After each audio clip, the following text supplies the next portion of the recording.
Bunu bağlayayım buradan. Bu mən görmədim. Özümü düzün axtarsaz. Bunu bağlayayım.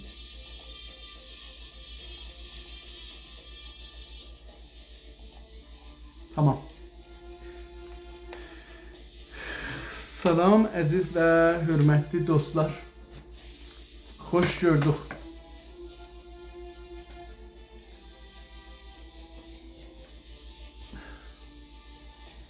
Əziz və hörmətli dostlar,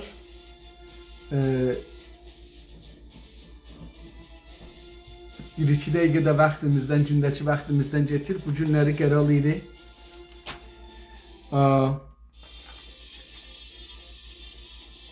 Mahmud bəy Bilgin cənabları ilə Güney Azərbaycan Demokrat Partisi lideri olaraq müsahibə aparaq və siyasətlərin, düşüncələrin, stratejilərin xəbərimiz olsun.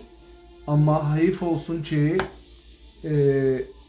bundan belə ki 3 gün qabaq səs qoymuşam, amma zahirən görməyiblər, eşitməyiblər və maalesef hazır deyirlər. Nəinki hazır deyirlər, yoldadırlar, müsafirətə gedirlər, 3 məmləkətə gedəcəklər və zahirən onlarda hətmən siyasi işləri olmuş olar. Yəni belə düşünək, ayrı cür düşünmək istəmirəm.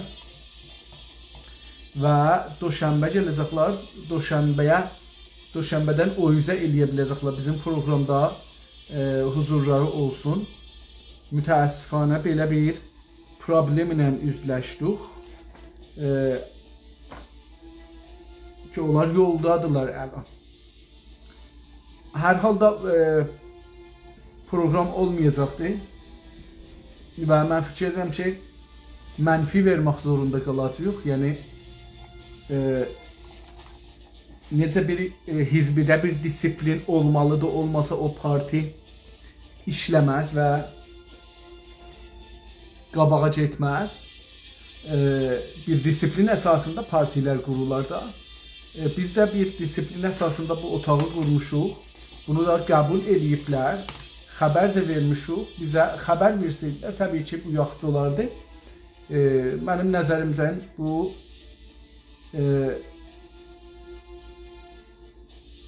heç olmasa 2-3 gün öncədən xəbər verilsəydi, müsafirətə gedəcəklər və eləyə bilməyəcəklər. Biz də öz proqramlarımızı onun üstündə dəyişərdik, bir ayrı işə başlardıq. Məsələn, mən seçkilərin üstündə işləyə bilərdim. Bugün səhərdən print hal falan ilə hər şeyi hazırlamışam ki, bu dostumuzdan müsahibə eləyəcək. Eyni halda ki, Pezeşkan seçilməsi, seçilməməsi də mənə çox önəm daşır.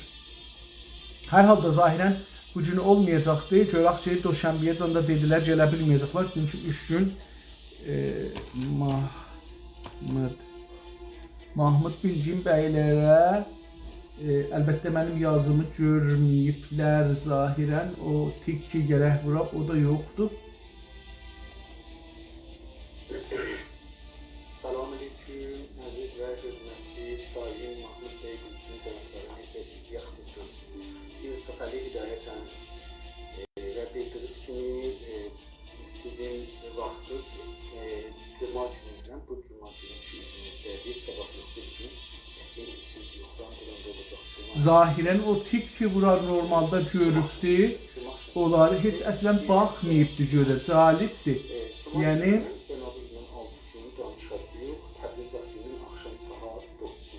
baxıram, görürəm ki, məsələn bu proqram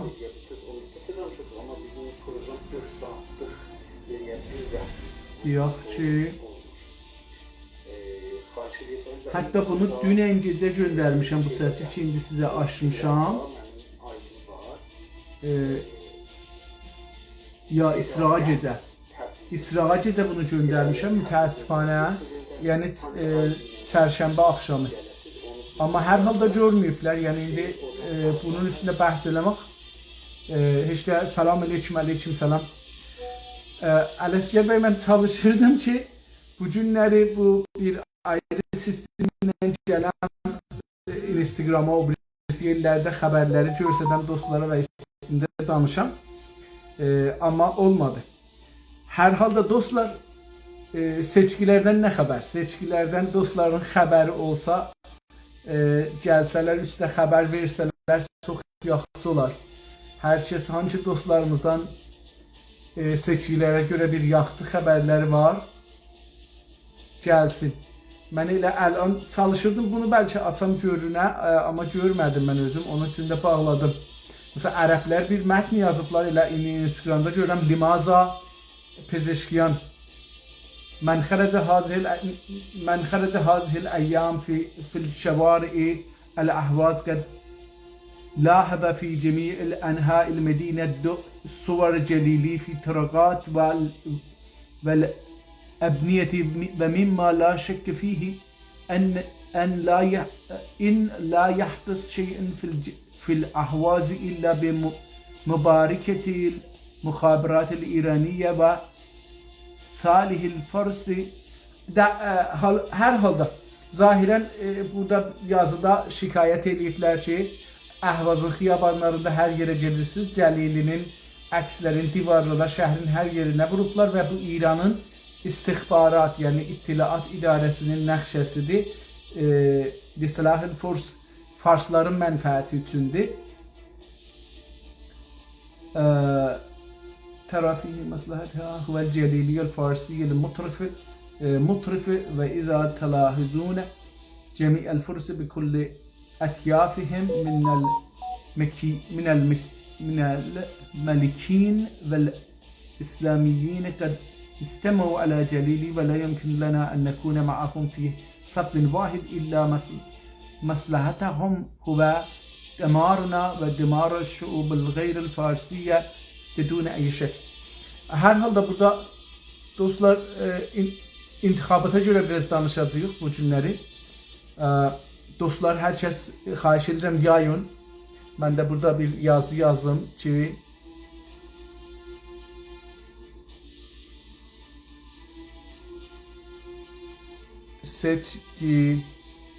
seçkilər və pezeşkiyanın həzfi. Konumuz bu olacaq dostlar. Mən bunu konu olaraq qoydum. Ərəblərin yazdığına görə mən Instagrama baxıram, kaş eləyə biləydim bunu hazırlayam və burada bəlkə biraz da gözləsəydim o sistem düşərdi işə, amma bağladım o sistemi. Eləyə bilərdik ki, oradan xəbərləri bir-bir götürək, üstündə danışaq, görək ki, nələr gedir. Bir ərəbcə xəbər yazıblar, zahirən dostlar Əl-Əhvazda belə bir şey yazıblar. Deyirlər ki, xiyabanlarda hər yerə çıxırlar. Valla el istəyirəm, mən də dostlardan onu soruşum, xəbərlərə baxaq, görək ki, kim çıxıbdır və kim çıxmayıbdır. Mənim nəzərimə Pezeşkiyanı siləcəklər, Cəlilini gətirəcəklər. Mən şəxsi olaraq Pezeşkiyanın gəlməsinin tərəfdarıyam. Bundan belə ki, təhrimçiyəm, amma Pezeşkiyanın gəlməsinin tərəfdarıyam. Ən azından Cəlilidən çox yaxşıdır, yəni beləsi deyək. Milyonlar dəfə Cəlilidən yaxşıdır. Yəni sən Cəlili ilə müqayisə eləmək olmaz. Məsələn, fikir eləyin ki, istəyəsiniz təyyarə ilə bir eşyayı ya camışı müqayisə eləyəsiniz. Təbii ki, təyyara milyardılar qat güclüdür, modernidir, düşüncəlidir, hızlıdır və bizim mənfəətimizədir. Yəni az da olsa bizim 100 ildən sonra İran deyilən yerdə bir mənfəətimiz ola bilər. Onun üçün. Amma mənə belə gəlir ki, İran ərəb dostumuz da belə yazıbdır. Əl-Əhvazın hər yerinə gedirlər. Cəlilinin əksini xiyabanlarda, saxtamanlarda vurublar və bunu idarə etdilər. Farsların məsləhəti olaraq bunu qoyur. Deyir, Farslar yəni fəqət ona rəy versinlər. Yazıbdır ki, bizim məsləhətimiz, ərəb millətinin məsləhəti Cəlili deyil. Əgər istəyərlər İran dövləti Farsların mənfəətin ərəblərin boynuna qoyalar keçən 100 ilə tay, iki yolu var. Ya bizi qətliam eləyəcəklər, ya bizə təslim olacaqlar. Dostlar, bu bizim də, mənim də düşüncəmdir. Pezeşkiyan Azərbaycan türklərinin, bəluçların, ərəblərin, mən əcəba bunu farsça danışsam mı nə cürdür nəzəriz dostlar? Orada yazın görək mən bu mövzunu bu günləri bunu farsı danışsam necədir?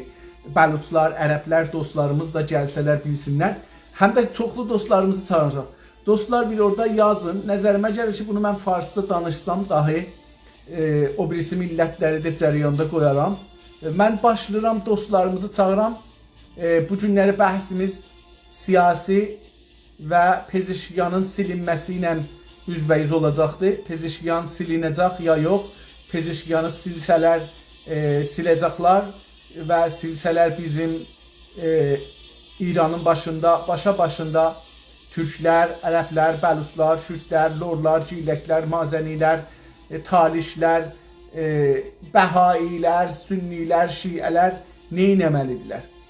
Bunu danışacağım bu günləri və sahasız da danışacağım. Yəni qonağımız olmayacaq bu günləri. Sizlərdən hər kəs istərsə bu konuda gəlsin, eləyə bilər ki, gəlsin üstə bu konunu danışaq. Mən bu günləri proqramım ayrı bir şeyə olacaqdı. Ona görə də qonaq çağırmadım. Bilsəydim dostumuz gəlməyəcəkdi. Bu dostlarımızdan ki vardılar, dəvət elərdim, gəlsinlər və Pezeşkiyan silinirsə, məhv olursa biz neynəməliyik? Bizim millətimizin 100 ildən sonra iradəsini yenə də istəyirlər ki, aradan aparalar. Tamam.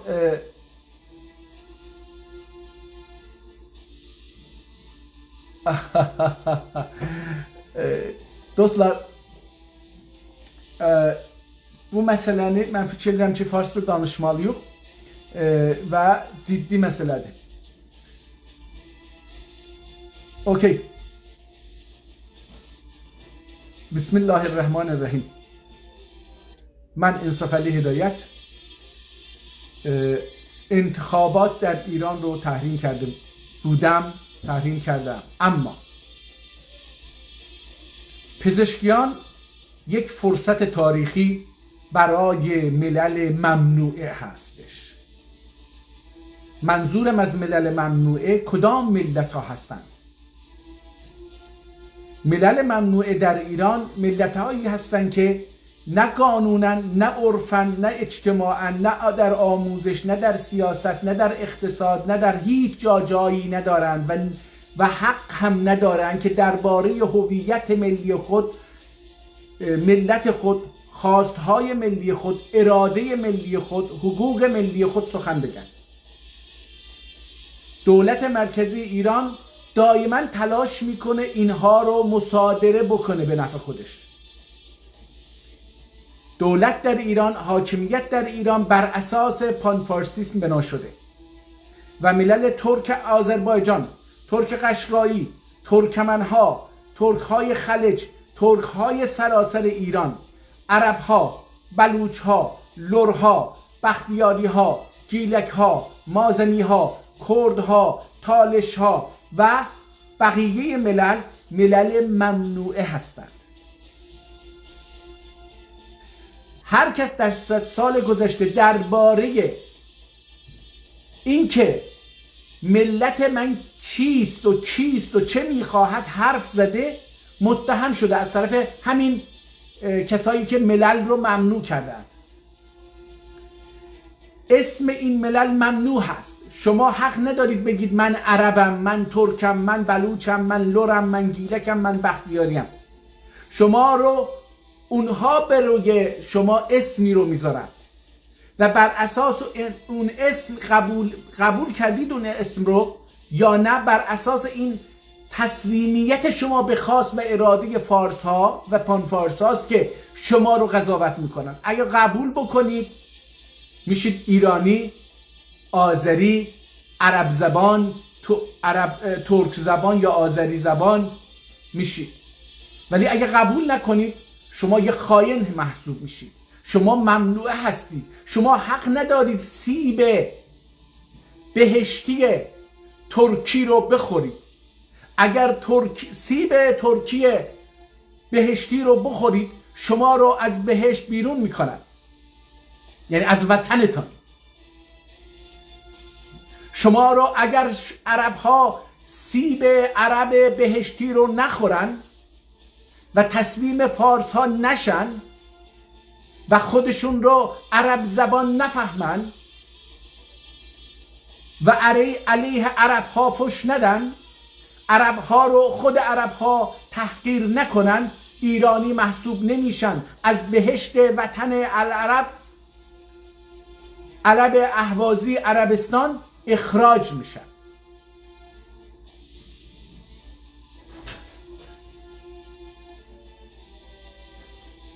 ممنوعه، ملل ممنوعه یعنی اینها. ملل ممنوعه یعنی من در چند روز گذشته توسط یکی از دوستان در یک گروه واتساپی بلوچ عضو شدم. هر روز میبینم که 10 نفر بلوچ رو در اونجا اعدام میکنن، میگیرن، در خیابون با گلوله میزنن، در سر کار با گلوله میزنن. ولی این بلوچ حق نداره، برای اینکه ممنوعه هست. ملل ممنوعه یعنی مللی که در بودنشان، هستیشان، to be or not to be شان ممنوعه، حق ندارن در مورد هستی و نیستی خودشون حرف بزنن. باید محلول در فارسا بشن، باید حل در فارسا بشن، باید فارس بشن اگه بخوان باشن. ولی تجربه تاریخی ملل به ما ثابت میکنه که اگر ترک ها، فرقی نمیکنه ترک شیعه باشه یا سنی باشه، اگر سنی ها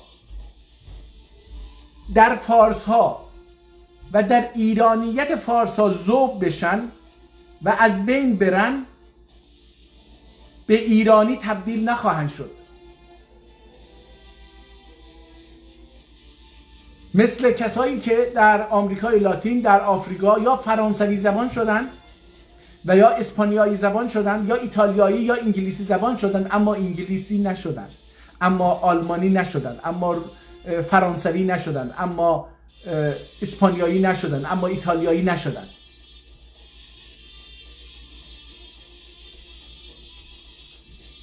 دوستان، انتخاباتی در ایران در جریان بود و هست که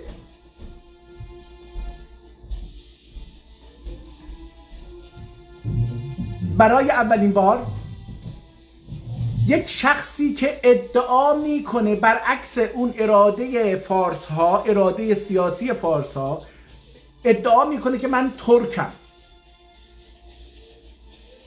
مادرم ترک است، پدرم ترک است، وطنم آذربایجانه و میگه که وطن من عقب مونده.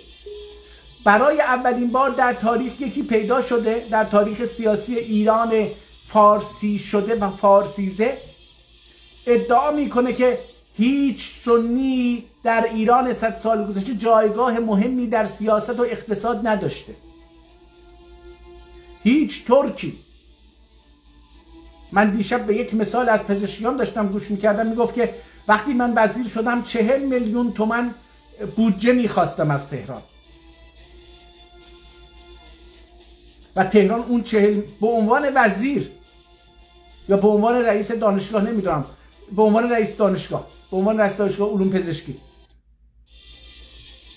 نمیدونم، من دقیقا نمیدونم، میگفت وقتی من از آذربایجان برای این بودجه رو 40 میلیون تومان رو میخواستم نمیدادن و اون وقت متوجه شدم که اگر آذربایجان ها آستین به بالا نزنن توسعه اقتصادی رخ نخواهد داد. برای این ملت ممنوعه که توسعه پیدا بکنن.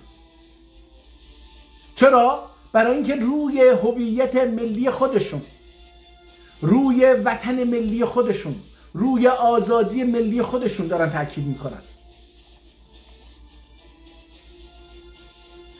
و این چیزی است که فارس ها و ایرانی ها نمیخوان.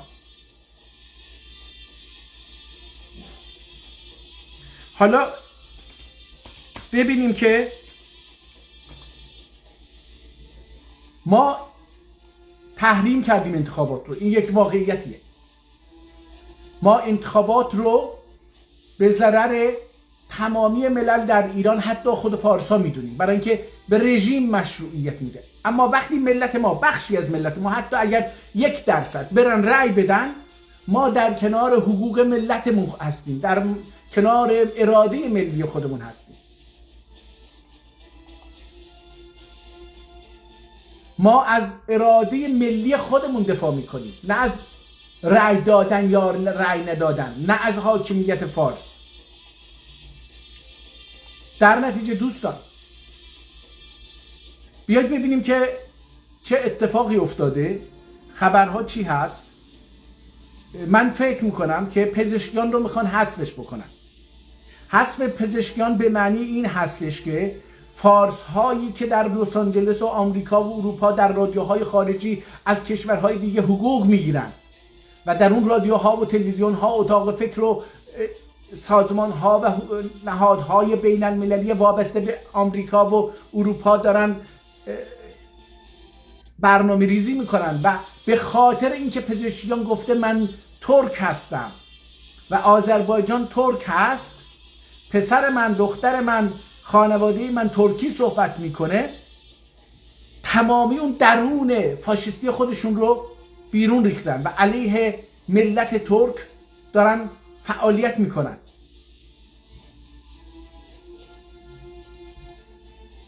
من فکر میکنم داخل و بیرون فاشیست های فارس، کلا فاشیست، ما فاشیست غیر فارس نداریم الان، کلا فاشیست های ایرانی تلاش بر این میکنن که پزشکیان رو حذف بکنن. پزشکیان از یک حقوقی، از یک آرمانهایی، از یک خواستهایی سخن گفته که در 100 سال گذشته سرکوب شده و بخشی از ملت ترک آذربایجان جنوبی، ترک قشقایی، ترک خراسان، ترک جنوب، ترکمن، عرب‌ها، بخشی از عرب‌ها، بخشی از بلوچ‌ها، بخشی از لرها و بختیاری‌ها، بخشی از حتی فارس‌های اصلاح طلب و اونهایی که انسانگرا هستن، بخشی از کردها، به این آدم به خاطر اون حرف‌های تازه‌ای که در 100 سال گذشته ممنوع بوده درباره این ملت‌ها رأی دادن. ما باید از این رأی‌ها حمایت بکنیم، ما باید از این امید حمایت بکنیم، ما باید از این خواست برای تغییر ایران، تغییر سیاست در ایران، تغییر اقتصاد در ایران، تغییر برنامه ریزی در ایران، تغییر نگاه انسانی به انسانها در ایران، تغییر نگاه رسمی که هویت من رو به رسمیت نمیشناسه در ایران، هویت من ترک، توی عرب، توی بلوچ، توی کرد، توی سنی، توی انسانی که در اونجا محکوم به زیستن هستی و محکوم به زیستن در زیر قید و استعمار و اشغال پانفارسیسم هستی. این امید رو میخوایم ازش دفاع بکنیم. در نتیجه من فکر میکنم اگر رژیم و پانفارس ها، دولت بخوان پزشکیان رو حذف بکنن، باید برای یک بار هم که شده به ترس غلبه بکنیم. باید بیاین بیرون و از حقوق ملی خود، از اراده فردی و ملی خود، از اراده و حقوق زنان و دختران و مادران و خواهران خود دفاع بکنیم.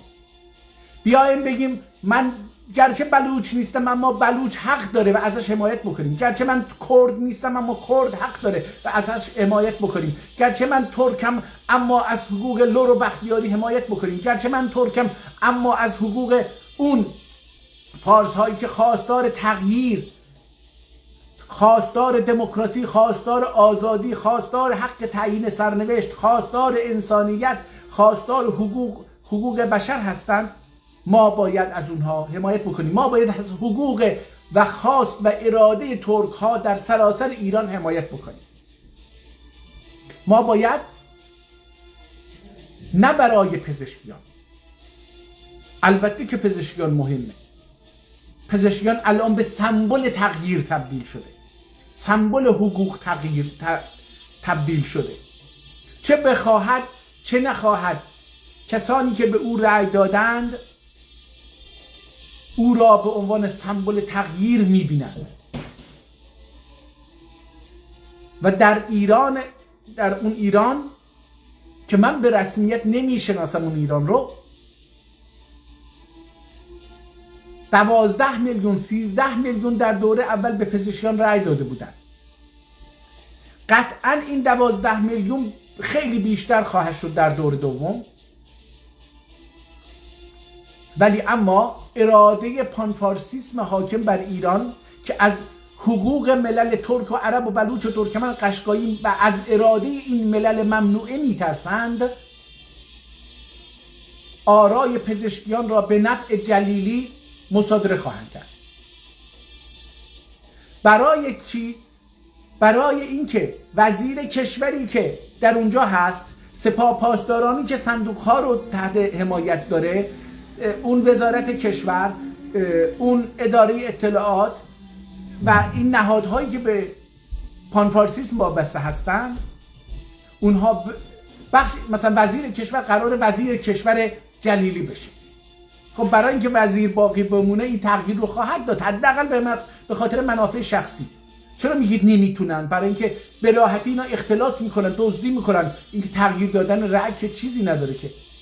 حتی اگر اون بازرسان و اون صندوقداران امانت رو رعایت بکنن و آمار رو درست بدن، اون آماری که در بالا تغییر خواهد کرد مربوط به تک تک صندوق ها نیست، مربوط به مجموعه آرا هست.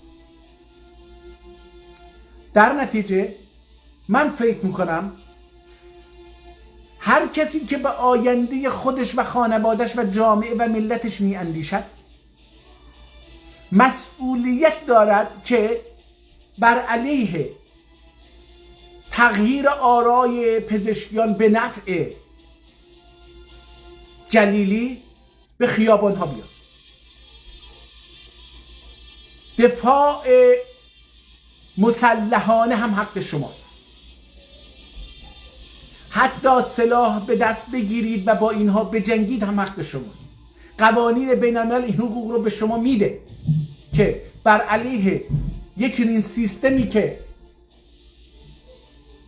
بر اراده شما مبنی بر تغییر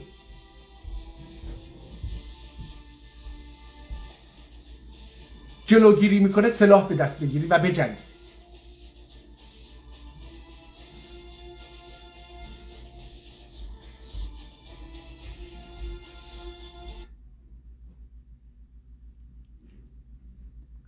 جنگیدن با این رژیم وظیفه و حق ماست. ما باید برای حق خودمون بجنگیم. برای چی؟ برای اینکه حقی وجود نداره دوستان. حق رو یا میسازیم یا میسازند. اگر برای حق بجنگیم، از اون چیزی که خودمون رو لایق زیستن آن هستیم، حق عبارت از این است. حق چیست؟ حق عبارت است از شرایط زندگی که من دلم میخواد زندگی بکنم و براش اراده میکنم. این میشه حق من. اگر برای چیزی که اراده نمیکنم بگم حق، اون حق وجود نداره. اگر در 100 سال گذشته ما آزاد نزیستیم و در تحت اشغال فارسا بودیم، اگر همه اقتصاد ما، همه هویت ما، همه دانش ما، همه مغز ما رو اشغال کردن و ما مقاومت نکردیم، حقی نداشتیم بر حق خودمون، بر بدن خودمون، بر ملت خودمون، بر منابع مالی خودمون، بر منابع زمینی و ثروت‌های زمینی خودمون. حق چیزی است که خودمون رو برای لایق اون بدونیم، اون رو لایق خودمون بدونیم و برای اینکه خودمون رو لایق اون حق میدونیم و اون حقوق رو لایق خودمون میدونیم براش بجنگیم. اگر برای چیزی نمی جنگیم اون حق ما نیست. حق ما در 100 سال گذشته همون بود که زندگی میکردیم. برای اینکه اون حق رو کسی که براش جنگیده سلاح داره و شما رو میتونه بگیره بکشه و شما مقاومت نمی کنید در مقابلش، حق اونه. حق از لوله تفنگ بیرون میاد.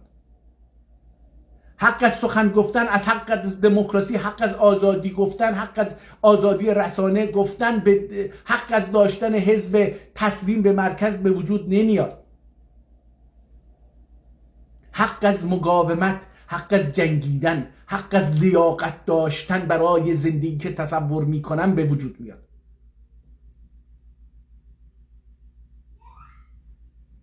اگر تک تک ما، هر کدام ما خودمون رو لایق زیستن در آزادی، لایق زیستن در حاکمیت و دولتی دموکراتیک میدانیم، اما برای اینها مبارزه نمی کنیم، اگر خودمون رو محق میدانیم، دارای حق میدانیم که خودمون رو ترک بدانیم یا عرب و یا بلوچ و یا ترکمن، هر چیزی که هر ملتی که هستی بدانی، اگر خودت رو سنی میدانی اما حق نداری، خودت رو لایق این نمیدونی که بیای برای سنی زیستن بجنگی، تو هیچ حقی نداری.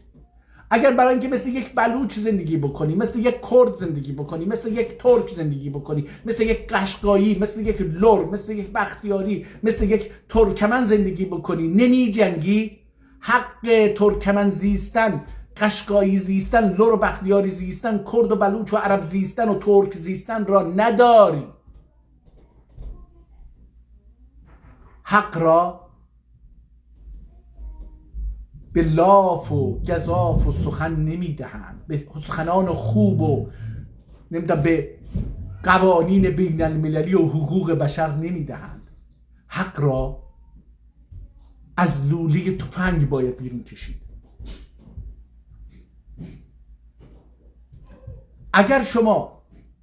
اگر اون زن و دختر در ایران خودش رو صاحب حق میدونه که هر جوری بخواد اونجوری زندگی بکنه و بیاد خیابون و اونجوری زندگی بکنه، ولی اما براش نمی جنگه، سلاح به دست نمیگیره، در خیابان با بسیجی و پاسدار و اطلاعات و کارمند دولتی نمی جنگه، دروغ میگه به خودش. تک تک شما و من دروغگو هستیم اگر بر اساس اون چیزی که از خودمون تو ذهنمون هست و میخوایم بر اساس اون زندگی بکنیم اراده نمی کنیم و براش نمی جنگیم، براش مسلح نمی شویم. دروغ میگیم به خودمون، در دروغ درون خودمون زندگی میکنیم. اگر ما خودمون لایق زیستن در شرایط خاصی میدونیم اما اون رو زندگی نمی کنیم، اون حق برای ما حق نیست. اون اصلا حق نیست که ما دربارش صحبت بکنیم. چیزی حق هستش که براش می جنگیم، براش مبارزه می کنیم، براش سلاح به دست می گیریم، براش می جنگیم، می نویسیم، میایم خیابون اعتراض می کنیم، به آتش می کشیم. رقبایی که با حق ما مخالفند رو می کشیم. اگر شما بگید نه من نمیخوام کسی رو بکشم، باید از حق خودتون بگذارید، باید خودتون رو بیارید در داخل استانداردی که اون تعیین میکنه باید زندگی بکنید. در 100 سال گذشته ترک ها و عرب ها و بلوچ ها و ترکمن ها و قشقایی ها و لر ها و گیلک ها هویت خودشون رو از دست دادن، هستی خودشون رو از دست دادن، در حقی نداشتن، اومدن بر اساس اراده فارسای حاکم فاشیست زندگی کردن، چون حقی نداشتن، چون براش نجنگیدن. اگر شما و من فکر میکنیم حق داریم، حقوقی داریم، خودمون رو لایق زیستن در شرایط بهتر از آنی که هست میدانیم، باید سلاح به دست بگیریم، باید با مخالفانش بجنگیم، باید با اونهایی که میخوان استانداردهای خودشون را بر تو و بر من تحمیل بکنن بجنگیم. باید ما استانداردهای خودمون را بر اونها تحمیل بکنیم. اگر اونها نمیخوان تحت اراده ما، تحت استانداردهای ما زندگی بکنن، تحت استانداردهای بین المللی، تحت استانداردهای حقوق بشری، تحت استانداردهای قوانین بین الملل، تحت استانداردهای زیست انسانی در اروپا و آمریکا و کانادا زندگی بکنند، باید اونها رو بیرون بکنیم، باید اونها رو بذاریم برن تو کویر زندگی بکنن، باید اونها رو دوباره به کویر برگرداند.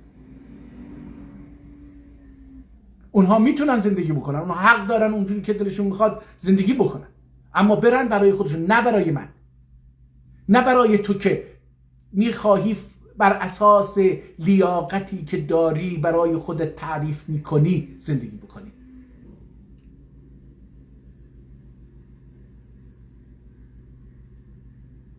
پزشکیان به عنوان یک فرد برای من اصلا اهمیتی نداره. اهمیتش به عنوان یک انسان هستش که عقایدی رو داره و ازش دفاع میکنه و براش میجنگه، براش فعالیت میکنه. برای من خود من و ملت من مهمه. من برای خودم و برای ملت ترک فرقی نمیکنه این ملت در کجای ایران ساکن باشه و تحت چه اسمی زندگی بکنه، آذربایجانی باشه یا قشقایی باشه یا ترکمن باشه یا خلج باشه یا خراسانی باشه یا جنوبی باشه یا شمالی باشه، اصلا برای من فرقی نمیکنه.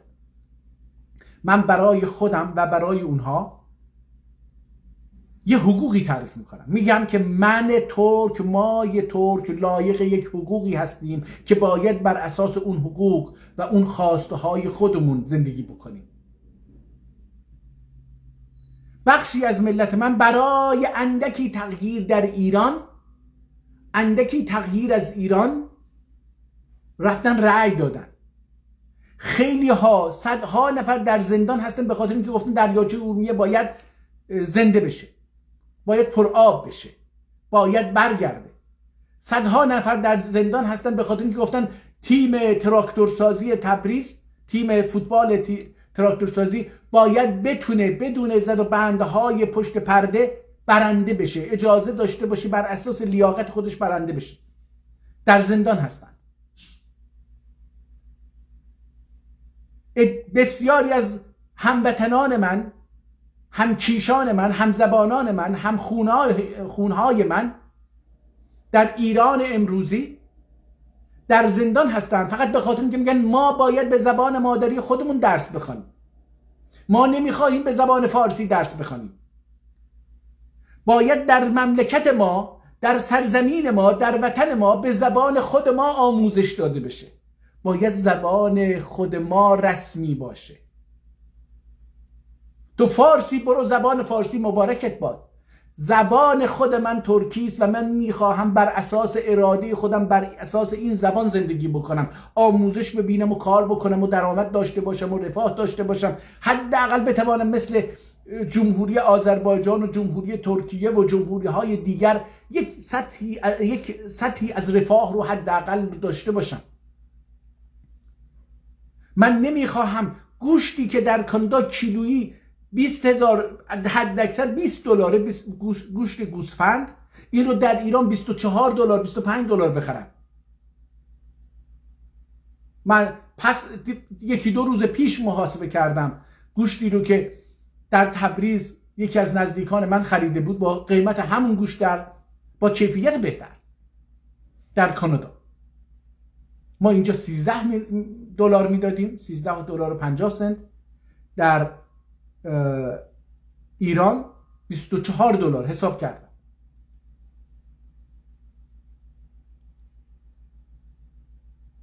گوشت گوسفند شده کیلو 1,100,000 تومان. ما نمیخوایم مثل اونها زندگی بکنیم. ما میخواهیم مثل یک ترک، عرب ها میخواهند مثل یک عرب، بلوچ ها میخواهند مثل یک بلوچ، کرد ها میخواهند مثل یک کرد، سنی میخواد مثل یک سنی زندگی بکنه، نه بر اساس اراده شیعه فارس. این است که از ملل ممنوعه و از حقوق ملل ممنوعه صحبت میکنم. چرا شما و ما ممنوع شدیم در ایران؟ چرا نمیتونیم درباره هستی و نیستی خودمون صحبت بکنیم؟ چرا نمیتونیم و حق نداریم خودمون رو خودمون تعریف بکنیم و اون فارس حاکم فاشیست برای من هویت تعریف میکنه، ملیت من رو تعریف میکنه، زبان من رو تعریف میکنه، برای من میگه تو باید در این زبان آموزش ببینی، حتی ترکی رو باید بر اساس اون چیزی که اون میخواد بنویسم. اگر قرار باشه ترکی هم بنویسم باید بر اساس ترکی بنویسم که اون میخواد نه من میخوام. خب اینجا از یک ملت ممنوع سخن میگیم که اگر برای اراده، برای اون چیزی که فکر میکنه لایقش هست نجنگه، سلاح در دست نگیره، او برده هست، اون ممنوع هست، اون اراده ای نداره، حقی هم نداره. شما نمیتونید بگید من دارای حقوق هستم وقتی که برای اون حقوق نمی جنگید. در 100 سال گذشته ما نجنگیدیم برای اون حقوق، اینجوری زیستیم. شما اگر خودت رو لایق یه چیزی میدونی باید براش بجنگی. حقوق رو نمیدن، حقوق رو با جنگ میسازن. اراده شما رو اجازه نمیدن، باید اراده رو تحمیل بکنید وگرنه دیگران حقوقشون رو و ارادهشون رو به شما تحمیل میکنن. حالا به هر حال برگردیم به پزشکیان. پزشکیان به احتمال بسیار زیاد بالاترین رأی رو آورده، اما پانفارسیسم داخل و بیرون در ایران، فاشیست ها از رادیو تلویزیون هایی که در اروپا و آمریکا هستند و برای ایران به زبان فارسی برنامه تولید میکنن، تا فاشیست هایی که در آذربایجان به نام آذری فعالیت میکنن، تا فاشیست هایی که در تهران و ادارات مستقر هستند، تا فاشیست های سپاه پاسداران و اطلاعات و بسیج، همه اینا میخوان آرای پزشکیان رو تغییر بدن و جلیلی رو رئیس جمهور بکنن. این ملل، این انسان هایی که به ایشون رأی دادن، اینها خواستار حداقل تغییر هستن، حداقل تغییر، و فکر میکنن پزشکیان میتونه یک تغییر ایجاد بکنه. بلوچ ها میتونن و ترکمن ها میتونن مثل یک سنی زندگی بکنن، ترک میتونه مثل یک ترک زندگی بکنه، عرب میتونه مثل عرب، کرد میتونه مثل کرد زندگی بکنه، یک بهایی میتونه مثل یک بهایی زندگی بکنه. بهایی میدونه که دیگه نمیان آخر هفته قبرهایی که درست کردیم رو دوباره با بردزل از بین ببرن و ما باید هفته بعد دوباره بیایم خاک ها رو یه ذره مرتب بکنیم که معلوم بشه اینجا قبرستانه. اینها میخوان به این امید به این آدم رأی دادن، با این امیدها که آذربایجان یک مقدار اقتصادش بهتر بشه، یک مقدار تورم خیلی بالا نره. طبیعتا پزشکیان نمیتونه تورم رو کنترل بکنه، چون اون مافیایی که 40 سال گذشته 45 سال گذشته اونجا حاکم شده قدرتش به اونها نمیچربه. اونها سلاح رو، قانون رو، دادگاه رو، زندان رو، پلیس رو، سپاه پاسداران رو، اطلاعات رو در دست دارن. اونها همشون مافیا هستن. ولی شما باید اراده بذارید، بیایید خیابون و براش بجنگید. نباید اجازه بدید ایران امنیت داشته باشه اگر جلیلی بیاد بالا. فرقی نمیکنه من که تحریم کردم، شما که رأی دادید. برای اون حداقلی که بخشی از ملت ما امیدوار بودن باید بجنگید، چون تغییرات اساسی رو با تغییرات کوچک هم میشه شروع کرد. برای تغییرات بزرگ باید صحنه‌های بین‌المللی و داخلی رو تغییر داد که خارج از اراده و دست ماست، اما میتوانیم با کمک همدیگر تغییرات کوچیکی رو اعمال بکنیم که در روندش تبدیل بشه به یک تغییرات بزرگتر. من تحریم کردم اما مخالف تغییرات کوچک نیستم. به طمع تغییرات بزرگ تغییرات کوچک رو نمیخوام از دست بدم. به طمع اقدامها و کارهای بسیار بزرگ، تغییرات بسیار اساسی، تغییر قانون اساسی و فلان، نمیخواهم از تغییرهای کوچک دست بردارم. من نقد کوچک رو، کم رو به نسیه‌ای که نمیدونم وجود خواهد داشت ترجیح میدم.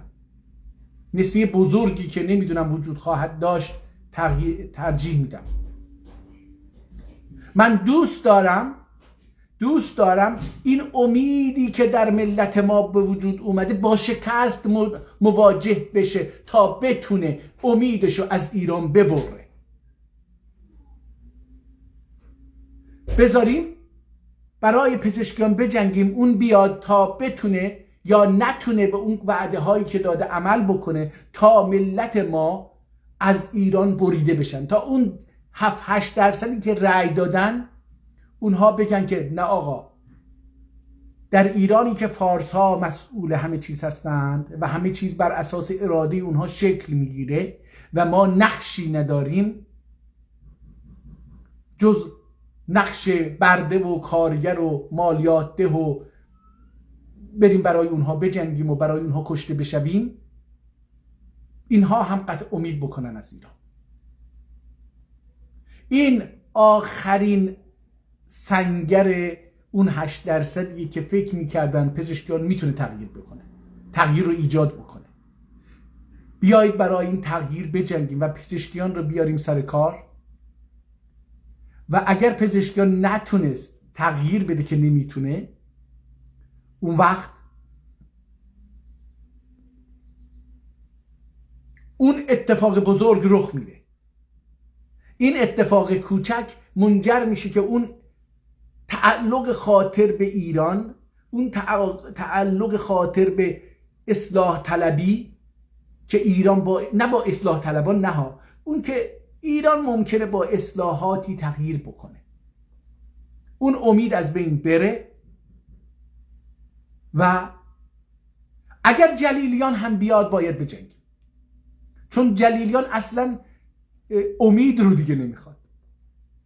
ما باید با جلیلیان بجنگیم برای اینکه اون تغییر بزرگ رو ایجاد بکنیم و پزشکیان یک دلیل برای جنگیدن در ایران. پزشکیان الان به ما یک دلیل میده، یک دلیل موجه عقلی میده که آقا برای حقوق خودت بجنگ. با سپاه پاسداران، با پانفارسیسم، با فاشیستها، با هر کسی که مخالف آرا و اراده ترک و عرب و بلوچ و ترکمن هست باید جنگید. اون تغییر بزرگ اینجاست. اون تغییر بزرگ از اینجا آغاز میشه. برای اون تغییر بزرگ، برای اون حقوقی که برای خودم رو لایق اون میدونم باید جنگید. در هر دو صورت چه فرقی نمیکنه، پزشکیان رو حذف بکنن باید جنگید. با جلیلی و با اعوان انصار او، با یاران او باید جنگید. یا پزشکیان میاد و تغییر رو یک مقدار ایجاد میکنه، یا پزشکیان میاد و نمیتونه و امید ملت قطع میشه کلا و دیگه اون 8% هم میره کنار و اون تغییر بزرگ نزدیک میشه.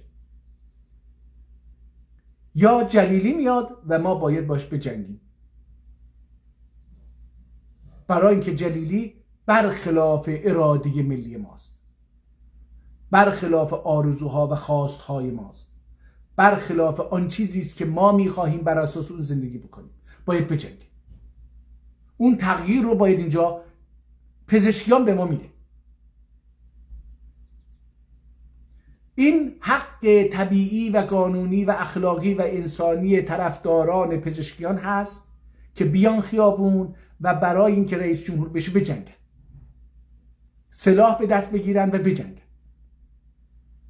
این حق طبیعی تحریم کنندگان ترک و عرب و بلوچ و ترکمن و قشقایی و لور و گیلک است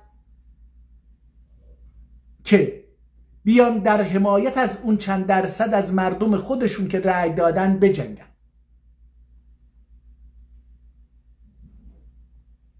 چون ما حاکمیت فاشیستی پانفارسیسم رو تحریم کردیم، نه ملت خودمون رو، نه خواسته های ملت خودمون رو، نه اراده بخشی از ملت خودمون رو. ما حاکمیت اراده ملی خودمون رو تحریم نکردیم. ما میخواهان این هستیم که حاکمیت ملی اراده، شاید هم پزشکیان واقعا بتونه بیاد یه حقوقی رو ایجاد بکنه که ما براش به خاطر اون فکر میکردیم نمیتونه تحریم کرد. بذارید پزشکیان بیاد براش بجنگیم، بیاد و اثبات بکنه که ما اشتباه کردیم. ما تحریم کنندگان اشتباه کردیم. بذارید حاکمیت نشون بده که قابل تغییره. بذارید حاکمیت نشون بده که جنگ نمیخواد و تسلیم اراده پزشکیان، طرفداران پزشکیان هست و میخواد زبان مادری ترک و عرب و بلوچ و ترکمن و قشقایی و لور و گیلک و مازنی و اینها در سرزمین خودشون، در وطن خودشون آموزش داده بشه و رسمی بشه. بذارید حاکمیت نشون بده که خواهان تغییرات بنیادی هست، خواهان آموزش زبان مادری هر ملت هست. آموزش به زبان مادری، نه آموزش زبان مادری، آموزش به تمامی آموزش ها به زبان مادری، نه اینکه زبان مادری یکی از مواد درسی هست. نه، ریاضیات و علوم و جغرافیا و فیزیک و شیمی و بقیه علوم و دین و فقه و نمیدونم وصیت خمینی و هر چی که هست، همه به زبان ترکی، همه به زبان عربی، همه به زبان هر کسی در وطن خودش به زبان خودش. اجازه بدید که حاکمیت بگه که شما اشتباه میکردید ای تحریم کنندگان ملل ترک، عرب و بلوچ و ترکمن و قشقایی و کرد و لور و جیلک و مازن. ما میخواستیم زبانهای شما رو، زبانهای ملی شما رو به رسمیت بشناسیم. بذارید حاکمیت به ما ثابت بکنه که تحریم کنندگان اشتباه میکردن، فکر میکردن حاکمیت نمیخواد زنان حق خودشون رو داشته باشن که چجوری لباس بپوشن، چجوری راه برن، کجا چجوری زندگی بکنن، با کی ازدواج بکنن، با کی زندگی بکنن.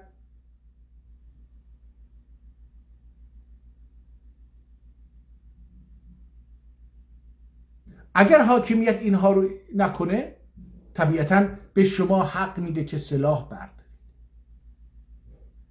جلیلی در مقابل اراده شماست. جلیلی از همین اول میگه که من با زبانهای مادری، آموزش به زبانهای مادری و رسمیت زبانهای مادری مخالفم. برای جلیلی تنها یک زبان وجود داره و اون زبان فارسی هستش.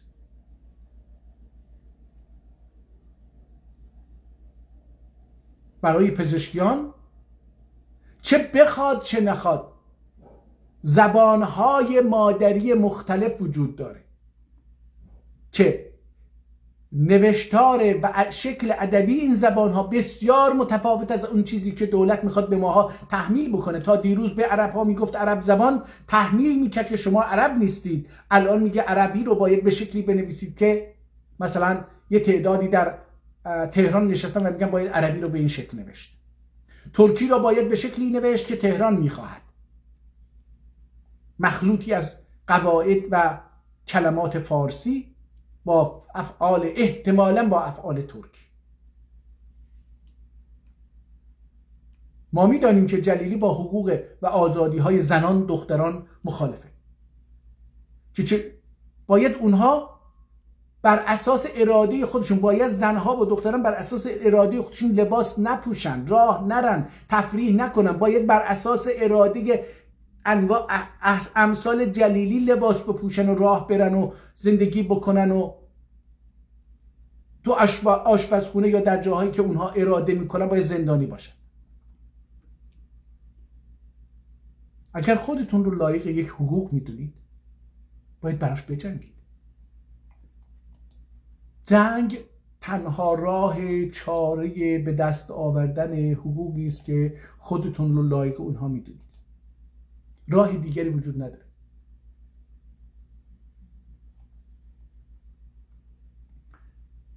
ببینید هوشنگ امیر احمدی الان چی میگه اینجا؟ از ادب دارم آقای امیر احمدی، خوش آمدید. شما چطور می‌بینید انتخابات ایران رو آقای امیر احمدی؟ من این انتخابات رو یک قدم به عقب میدونم. متاسفانه از همون اول این انتخابات آقای خامنه‌ای این جریان رو به بیراهه برد. تمام هم و غم آقای خامنه‌ای مشارکت بالا، مشارکت بالا، مشارکت بالا بود.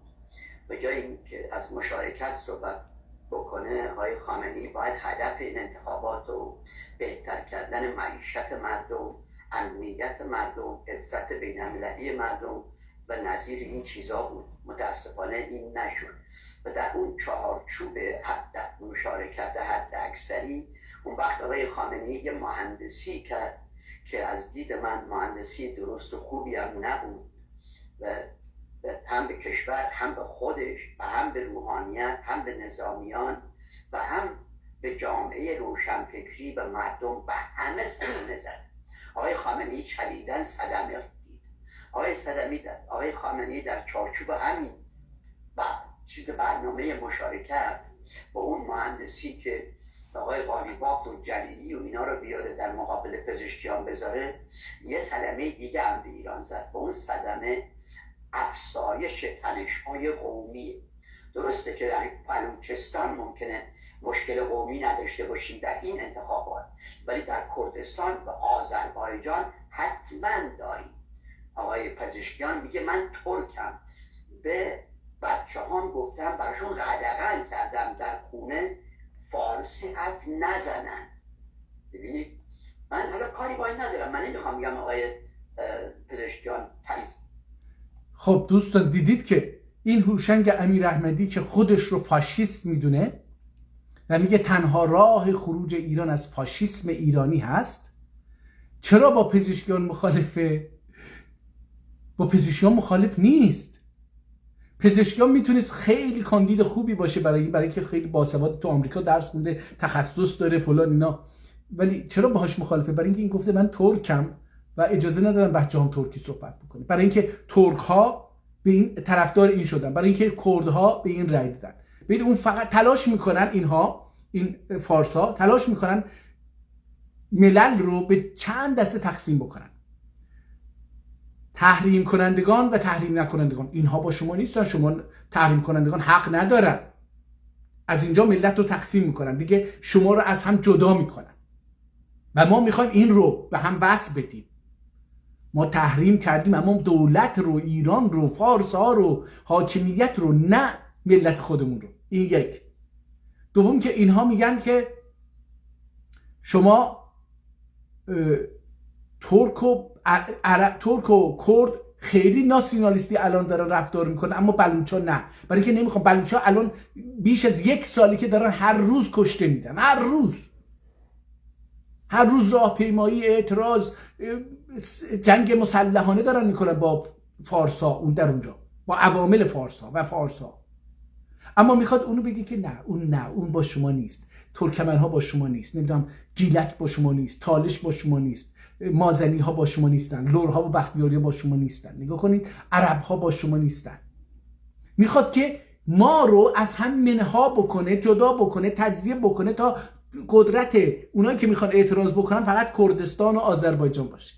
این همون چیزی بود که موفق شدن در جنبش سبز و در زن زندگی آزادی و در اون یکی ها در مسئله بنزین و اینها به وجود بیارن. گفتن اگر آذربایجان بیاد بیرون به نفع ولیعهد، به نفع سلطنت طلبان، به نفع مجاهدین است، تا اینها بشینن اونها بتونن اون قسمت رو که دارن میان خیابون سرکوب بکنن.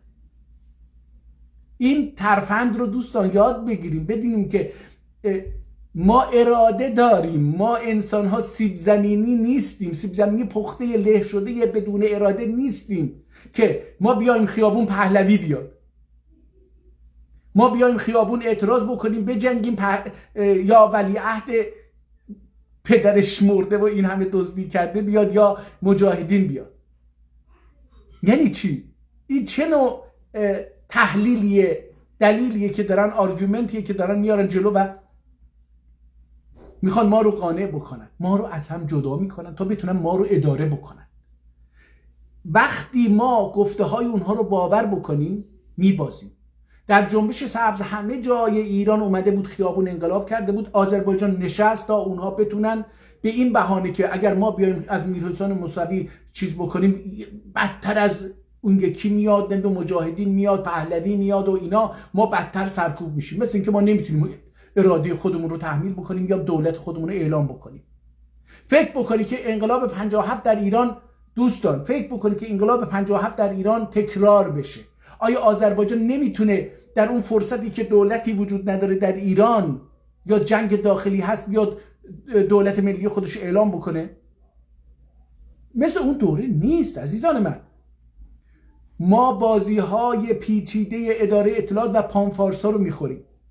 اگر در زن زیان آزادی کردها سؤال خودشون رو میدادن، اگر عربها، بلوچها، لورها، گیلکها، هر کدوم و ما ترک‌های آذربایجان و قشقایی و ترکمن می اومدیم بیرون و شعار خودمون رو میدادیم و ایران اونقدر ضعیف میشد که میتونستیم دولت ملی خودمون رو تأسیس بکنیم و بگیم اینجا ترکمن صحرای جنوبی است، اینجا قشقایستان، مملکت قشقایستان، اینجا مملکت آذربایجان جنوبی هست. او و پهلوی بیاد بره تو کویر هر کاری میکنه بکنه، بلوچ هم کرد هم تو مملکت خودش دولت خودشو، بلوچ عرب تو مملکت خودش دولت خودشو، هر کسی دولت خودش بذاره و اون فارسا بیاد برن تو، پهلوی بیاد بره، مجاهدین بیاد برن تو کویر، لوت و نمک هر کاری که میخوان بکنن، برن تو اصفهان و شیراز و یزد، نه شیراز، اصفهان و سمنان و کاشان و یزد و کرمان، برن اونجا دولت خودشون تشکیل بدن. مگه ما دستمون چلاقه که مجاهدین بیان حکومت ما رو بگیرن؟ وقتی ببین مسئله تزلزل و ضعف حکومت مرکزیه. وقتی که حکومت مرکزی ضعیف میشه، هر کسی میاد که اونجا حکومت خودش رو تأسیس بکنه. پهلوی میاد حکومتش رو، ما هم حکومت خودمون. ما مگه دستمون پامون کج و فلجه؟ یا مجاهدین مثلا خیلی با ارزه تر از ما هستن، ما بی ارزه تشریف داریم مثلا؟ نه، چنین نیست. ما خیلی با ارزه تر از دیگران هستیم. فقط نباید فریب اونهایی رو بخوریم که با پول از ایران پول میگیرن، از فارسا پول میگیرن که به ما بگن بشینید تو خونه، وگرنه سلطنت طلب ها میان، وگرنه پهلوی ها میان، وگرنه مجاهدین میان و به ما میگن که شما اراده ندارید، شما حقوق ندارید، ما براتون تأمین میکنیم، تعیین میکنیم که چی حقوق شماست، چی اراده شما باید تعلق بگیره. پزشکیا، این هوشنگ امیراحمدی، این فاشیستی که خودش میگه باید برای ایران یه سیستم فاشیستی بیاد، برای چی از پزشکیان میترسه؟ برای چی اون چنگلو و منگلو و نمیدونم اینها،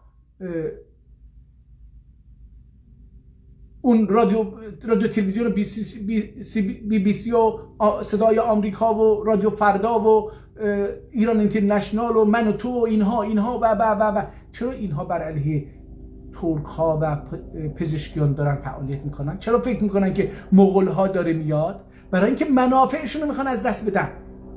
اینها دعواشون برای اینه که ای ملت مواظب باشید، ترکا میان که چی؟ حقوق خودشون رو بگیرن. حقوق خودشون چه ضرری به شما داره؟ خب منافعشون از دست میدن. ما باید عقل اینو داشته باشیم که برای خودمون کار بکنیم. اگر فردا، اگر که نه، ما باید ایران رو به شورش و جنگ داخلی بکشیم. حکومت مرکزی ضعیف بشه، کردها و عربها و بلوچها و ترکمنها و قشقایی‌ها و هر کسی در کشور خودش بیاد خیابون جنگ راه بندازه و اون وقت چی؟ زنجان، قزوین، همدان، تبریز، اورمیه، اردبیل، هر کدوم شهرهای کوچیک حتی بریم رادیو تلویزیون رو بگیریم، یه خط بخونیم اینجا آذربایجان جنوبی است، ما حاکمیت ملی آذربایجان جنوبی رو اعلام میکنیم، ما حاکمیت جنوبی حاکمیت قشقایی ها رو اعلام میکنیم، اینجا جمهوری قشقایستانه، اینجا جمهوری آذربایجان جنوبی هست، اینجا جمهوری ترکمنستان جنوبی هست، اینجا کردستان هست، اینجا عربستان هست، اینجا بلوچستان هست، اینجا گیلان هست، اینجا مازندران هست. میتونیم. و اون وقت فارسا برن تو کویر، پهلوی بیاد، مجاهدین بیاد، هر کسی بیاد، ملاها برن، فارسا برن اونجا حکومت خودشون رو بدن. ما باید منافع ملی خودمون رو ببینیم. منافع ملی ما در این مرحله ایجاد جنگ در ایران خیلی ساده و صمیمی. اگر اینها پزشکیان رو حذف بکنن، دلیل آغاز جنگ در ایران در دست ماست. ما باید جنگ ایجاد بکنیم، تا بتونیم دولت خودمون رو تأسیس بکنیم. کردها جنگ ایجاد خواهند کرد، بلوچ‌ها جنگ ایجاد خواهند کرد، عرب‌ها جنگ ایجاد خواهند کرد. ما باید جنگ ایجاد بکنیم، ما ترک‌ها باید جنگ ایجاد بکنیم، ما قشقایی‌ها، ما ترکمن‌ها باید جنگ ایجاد بکنیم. باید دولت ملی خودمون رو در سرزمین و وطن خودمون اعلام بکنیم. تموم شد رفت. یا باید پزشکیان بیاد. پزشکیان تنها فردیه که میتونه ایران کنونی رو نگه داره دوستان. یا باید ما از پزشکیان انقلاب بسازیم، یا پزشکیان باید رئیس جمهور بشه، یا باید از پزشکیان یک جنگ بسازیم، یک دولت ملی بسازیم. هر ملتی دولت خودش رو تأسیس بکنه.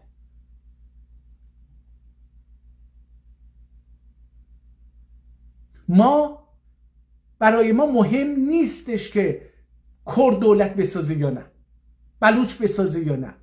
برای ما مهم اینه که بیان خیابون ما دولت خودمون رو بسازیم، اونها هم اراده بکنن دولت خودشون رو بسازن. ما باید دولت خودمون رو تأسیس بکنیم. یک فرصت تاریخی تکرار نشدنی در دست ماست. پزشکیان یک فرصت تاریخی بود. من شخصا پزشکیان رو تحریم نکردم.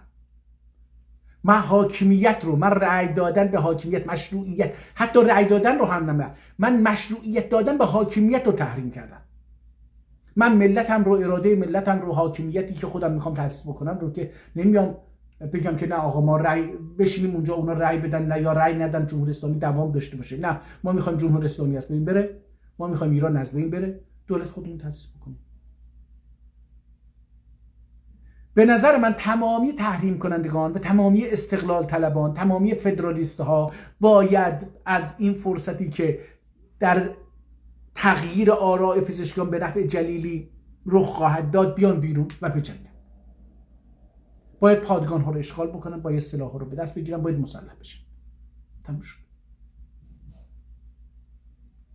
باید انتقام 100 سال اشغال و استعمار و قتل عام رو گرفت و اون انتقام استقلاله.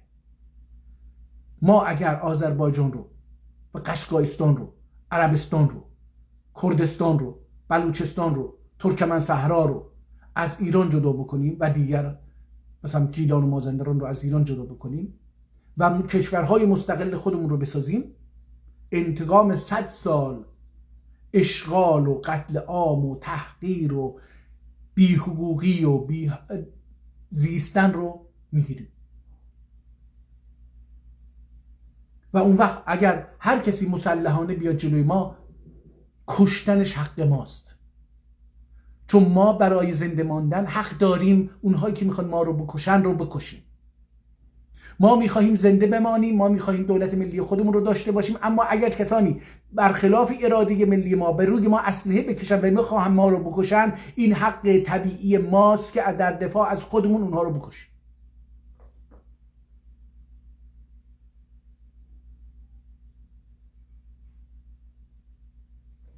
بذارید ببینیم که خبرها دیگه چی هست. سعید جلیلی، حالا من یه تحلیلی رو دوستان در مورد انتخابات، اگر جنگ اتفاق بیفته نه، ولی اگر جنگ اتفاق نیفته، بعد از اینکه پزشکیان رو حذف کردن جنگ تموم شد، یه تحلیلی در این مورد در مورد انتخابات دارم که دیروز تلاش کردیم در برنامه جنوی آذربایجان دانباخش یه بخشاشو بگم، نشد. اون برنامه چند بار قطع شد، از بین رفت، نتونستیم سیوش بکنیم. ولی یه تحلیل به نظرم خیلی جالبی از وضعیت این تبلیغات در این 3-4 هفته رو میخوام ارائه بدم. تحلیلی است به نوبه بسیار جدید. تا الان هیچ کس در این اون چیزها رو، بخشاشو من اشاره کردم ولی خیلی ها در این باره حرف نزدن.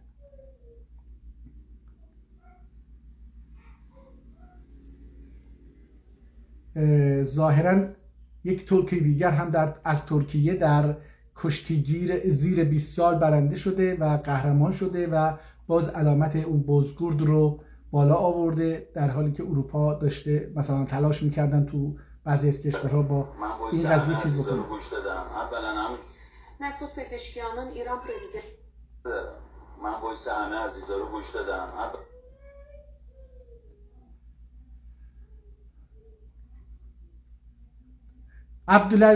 عبدالعزیز عظیمی قدیم از جناب عبدالعزیز عظیمی قدیم که الان در اعتصاب غذا هست مدتیه، به خاطر اینکه در مورد زبان مادری و دریاچه ارومیه و حقوق ملی صحبت میکرده. این ملا الان 23مین روز هستش که در همراه با 11 زندانی سیاسی دیگر در اعتصاب غذا هست و امروز یه جمله ازش نقل شده.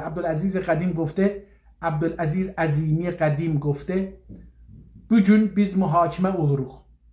آذربایجان محاکمه olur. امروز ما محاکمه میشویم. آذربایجان محاکمه میشه. این مربوط به خود اینها نیست که خودش داره محاکمه میشه. امروز در ایران جمعه هست و هیچ کس محاکمه نمیشه، ولی در آذربایجان ما محاکمه میشیم که رأی دادیم و پزشکیان رو دارن رأی هاشو میبرن به جلیلی. ما داریم محاکمه میشیم، آذربایجان داره محاکمه میشه، اراده ملی ما داره محاکمه میشه. این جمله معنیش اینه که اونها دارن آذربایجان رو محکوم میکنن به زیستنی که اونها تعریف میکنن، به لیاقتی که ما داریم و اونها میخوان از ما بگیرن.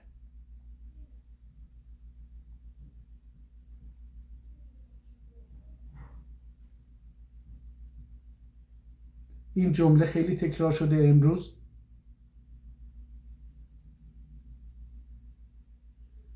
ظاهراً یکی از تیم جلیلی به پزشکیان توهین کرده. من توهینش رو نشنیدم. برای خودش بره بچره. نه نگران نباشی، انشالله کارو تموم میکنیم به حق علی. من وایس همه عزیزا رو گوش دادم. اولا همونجوری که آقای منصوری گفت نباید به این نظرسنجی ها توجه کنیم. مگه مصلا رو دیروز ندیدین قیامت کردیم؟ همین استانا برای دکتر سنگ تمام گذاشتن. فردا انشالله به حق سید و شهدا برای دکتر جلیلی کارو تموم میکنیم. و این مردی که ترک خری بیادب و میفرستیم همون مجلس برای خودش بره بچره. نه نگران نباشین. ببینید در اینجا میگه که این مردیکه فلان ترک خر پزشکیان رو داره میگه. ببینید این دیدگاه اینا اینه. شما وقتی خر نیستید که بخواید بر اساس اراده اینها زندگی بکنید. وقتی که بخواید اراده خودتون رو تو میدان بذارید خر میشید از نظر اینها، برای اینکه دارید اون منافعی که اینها از شما میبردن رو قبول دیگه نمی کنید. خب ببینید متنش شنیدیم دیگه. اینها تصمیم گرفتن. ببینید باز بکنم آخرین جمله رو بشنوید. میگه فردا تمومش میکنیم، یعنی فردا میان آرا رو تغییر میدن و پزشکیان رو حذف میکنن. یک بار دیگه گوش کنیم.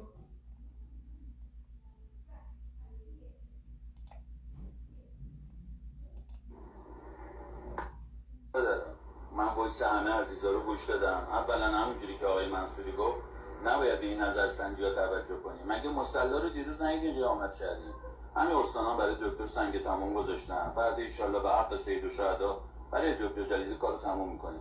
و این مردی که ترک خر بیادب رو میفرستیم همون مجلس. مردیشه ترک خر بیادب رو میفرستیم به مجلس که بره اونجا بچره. دقت بکنید چقدر توهین میکنن. و میگه که فردا کارو تموم میکنیم، یعنی رأی رو تغییر میدن. ببینید دوستان، اگر پزشکیان رأی بیاره حتی طرفداران جلیلی میان خیابون جنگ راه بندازن. این سناریو هم درسته. یعنی 3 تا سناریو هست دوستان. ببینید یک سناریو اینه که پزشکیان رو رأی بدن، بگن که بذارید رئیس جمهور بشه، جلیلی هم بپذیره، پزشکیان رو رئیس جمهور بکنن. خب اونجا در این سناریو تقریبا ایران آرام میشه تقریبا. ولی اگه جلیلی قبول بکنه، ولی اگر جلیلی و طرفدارانش قبول نکنن چی؟ جنگ در میگیره. میان خیابون اعتراض میکنن، شلوغ میکنن تهران رو و یزد و سمنان و اصفهان رو، کاشان رو، اینها رو شلوغ میکنن، میان خیابون، بقیه تلاش میکنن بقیه شهرها رو هم آشوب بکشن. خب این یه فرصتیه برای ما که بیایم خیابون و دولت خودمون اعلام بکنیم، استقلال خودمون اعلام بکنیم.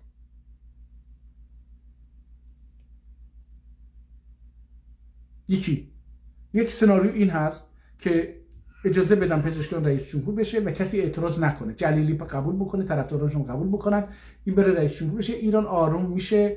یه مقدار حالا یا به حقوقی که مردم تصور میکردن پزشکیان، من میدونم که پزشکیان نمیتونه، حق نداره، قانون بهش اجازه نداده، تدارکاتچی بیش نیست، اما به هر حال اون ایران آرام میمونه دیگه، جنگ نمیشه، هر چی هست حالا بر اساس اون اتفاق خواهد افتاد. ولی اگر طرفداران سناریو دوم اینه که طرفداران جلیلی و جلیلی پزشکیان رو قبول نکنن، بگن تقلب شده، بیان خیابون و جنگ ایجاد بکنن، که به نظر من باید طرفداران پزشکیان، طرفداران آزادی زن، طرفداران استقلال، طرفداران فدرالیسم، تحریم کنندگان باید برن خیابون مقابله بکنن و طرف رو عقب بمونن و اگر فرصت بیافتن باید استقلال رو اعلام بکنن. این سناریو دوم. سناریو سوم چی است دوستان؟ این دو تا سناریو یه سناریو هست، این دو تا که گفتم یه سناریو حساب میشه. سناریو دوم این هستش که جلیلی رو اعلام بکنن رئیس جمهوره. در این صورت ما 100% میدونیم که آرای پزشکیان رو به نفع جلیلی مصادره کردن، تقلب انجام گرفته، باید بریم خیابون و براش بجنگیم، چون که ما برای پزشکیان نمی جنگیم، ما برای حقوق خودمون، لیاقت خودمون، آزادی های خودمون، مملکت وطن خودمون، زبان خودمون می جنگیم، باید بریم خیابون و براش بجنگیم. فرقی نمیکنه که عرب ها باشن، بلوچ ها باشن، کرد ها باشن، ترکمن باشه، قشقایی باشه، لور باشه، گیلک باشه، بختیاری باشه، هر کی باشه باید بریم خیابون و براش بجنگیم، برای حقوق خودمون. و اگه تونستیم دولت خودمون رو اعلام بکنیم، یعنی با طرفداران جلیلی سپاه پاسداران رو بجنگیم، خلع اصلاحشون کنیم و دولت خودمون رو اعلام بکنیم. این دومین سناریو این هست. سومین سناریو دوستان احتمالاً اگر ببینن که هست تقلب به نفع مصادره آرای پزشکیان به نفع جلیلی، این ترس رو در دولت ایران، در فاشیستا ایجاد بکنه که ممکنه کشور به مملکت ایران، چیزی که ایران مینامند، به آشوب مبتلا بشه، جنگ داخلی رخ بده. سناریوی سوم اینجاست، احتمالاً میان پزشکیان رو میکشن، یه گلوله حرام میکنن و پزشکیان رو میکشن که کشور رو آلام بکنن.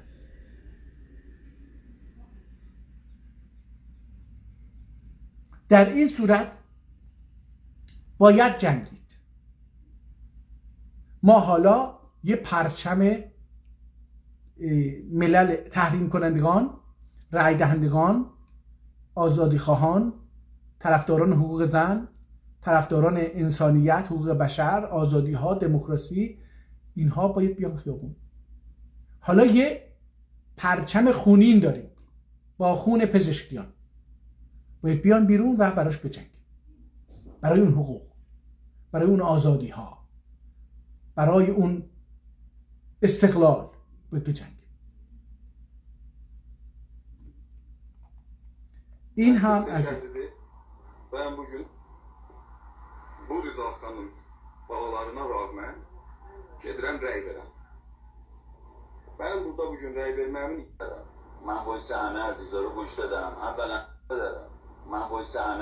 گوش دادم. اولا همونجوری که آقای منصوری گفت نباید به این نظرسنجی ها توجه کنیم. مگه مصلا رو دیروز ندیدین قیامت کردیم؟ همین استانا برای دکتر سنگ تمام گذاشتن. فردا ان شاءالله به یه لحظه، من یک ملا محمد تقی اکبر نژاد یه جمله نوشته، 2-3 تا جمله نوشته، اینو بخونم. این روزها هم خواهد گذشت و خیلی زودتر از چیزی که تصورش بکنید.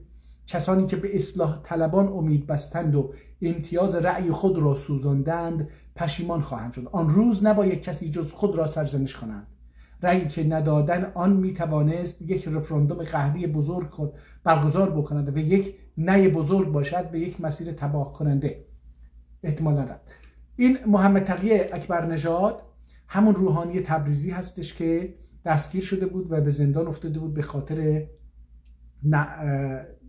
انتقادی که داشت و الان یه چند روزه که آزاد کردن قبل از انتخابات و این جمله رو گفته. ایشون هم معتقده که باید تحریم صورت میگرفت و پزشکیان نمیتونه کاری بکنه و پزشکیان رو در دایره در دایره اصلاح طلبان قرار میده. ببینید پزشکیان فرقی داره با، من مخالف رأی دادنم، تحریمچی هم هستم، اما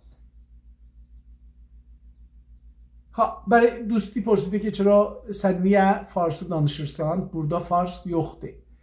Buna göre ki isterim dostlarımız ki Ərəbdilər, Bəluçlar, Türkmənlər, Kürdlər, onlar da bilsinlər ki mən nə istəyirəm. Və sabaha, yəni bu gecə ki indi orada gecədir, ələn Təbrizdə gecə saat neçədir? Fikirəm ki 11-dir təqribən. Fikirəm 11-dir. Dostlar, Təbrizdə saat neçədir onu yazan olsa. Əlbəttə mən də tapa bildim, amma əgər yazan olsa daha rahat olar mənə.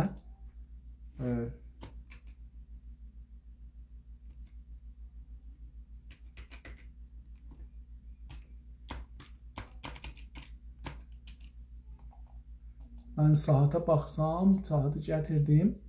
Təbriz burada yazsam, Təbriz saatı. Dostlar, Təbrizdə əlon saat 10-u 22 dəqiqə keçir. Gecə 10-u 22 dəqiqə keçir.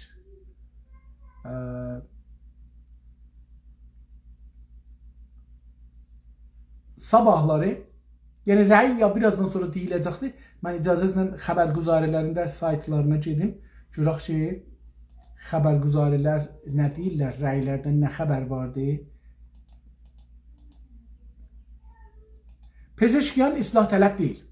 İslah tələblər millətlərin olmağını qəbul eləmirlər. Millətlərin dillərin qəbul eləmirlər. Öz dillərin dərs oxumaqlarını qəbul eləmirlər. İslah tələblər, mən də islah tələb idim. Yəni onların timində idim də. Düzün axtarsınız mən. bağışlayın. ببینید دوستان، این مولای تبریزی ادعا کرده که پزشکیان به طور غیر مستقیم که sağ olun dostum فرامرز بی، پزشکیان از اصلاحات هست و مردم از این جزء اصلاح طلبان هست و اما نه، به نظر من پزشکیان فرقهایی رو با اصلاح طلبان داره.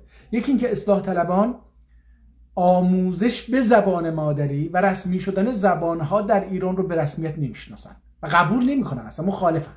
پزشکیان این رو نزدیک بهش، نمیگم قبول میکنه برای اینکه این در این دایره باشه رد صلاحیت میشد، ولی نزدیک به این قضیه. اونها به زبان ترکی قبول ندارن، زبان ترکی رو قبول ندارن و میگن که مغول ها این زبان رو آوردن، ولی پزشکیان میگه من ترکم، زبانم هم ترکی است، وطنم هم آذربایجانه و میگه که آذربایجان هم مستعمره هست. وقتی که میگه بودجه 40 میلیون تومانی رو نمیخوان بدن و ما باید به فکر کنیم، همین که ما تحت استعمار اشغال هستیم، من طبعا تفسیر میکنم و این فرق بین پزشکیان. ایشون میگه که آقا کردها و بلوچها و سنیها و عربها و اینها در حاکمیت نقشی ندارن، ما ترکها در حاکمیت نقشی نداریم. خب اصلاح طلبان اینو نمیگن. پزشکیان در مورد حقوق زن یک دیدگاه‌هایی داره که اصلاح طلبان ندارن.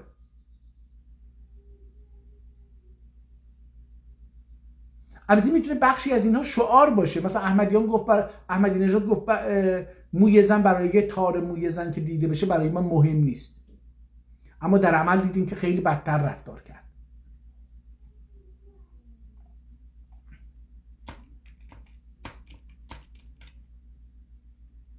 اجازه بدید که من خبرگزاری ها رو باز بکنم، خبرگزاری های داخلی رو.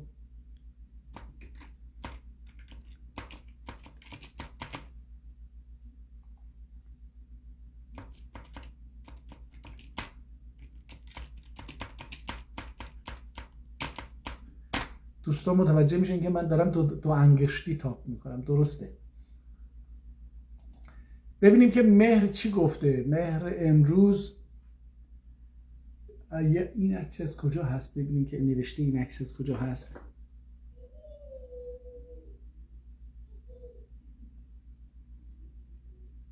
عربی 21 احتمالاً پایگاه خبری عربی 21 گفته که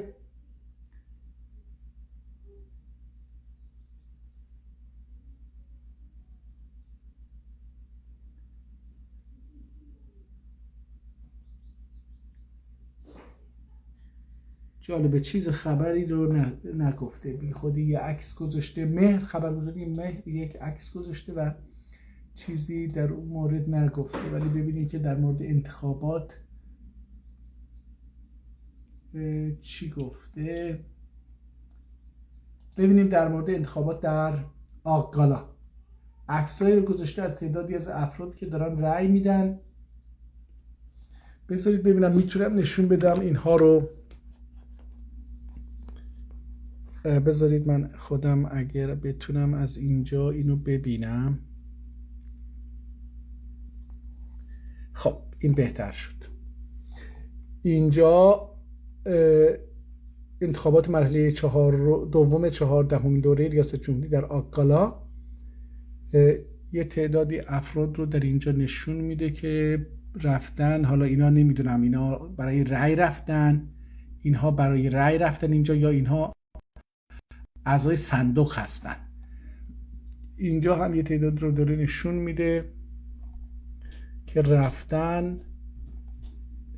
اگر ممکنه یک شعبه شلوغ باشه ولی این دلیل بر این نیستش که تمامی شعب شلوغ هستن. بذارید ببینیم که چه خبره. امیدوارم که پزشکیان بتونه رأی بگیره، این جالب خواهد بود. بذارید ببینیم که مهر چی میگه. مهر اورمیه، خبرگزاری مهر از اورمیه خبر داده ساعت پایانی رأیگیری رو داره نشون میده که در اینجا مثلا یه تعداد زیادی در بیرون از برای سربلندی ایرانی قوی شرکت در انتخابات تقدیر از زحمات و تلاش‌های شهید رئیسی است. اینو احتمالاً طرفداران جلیلی نوشتن.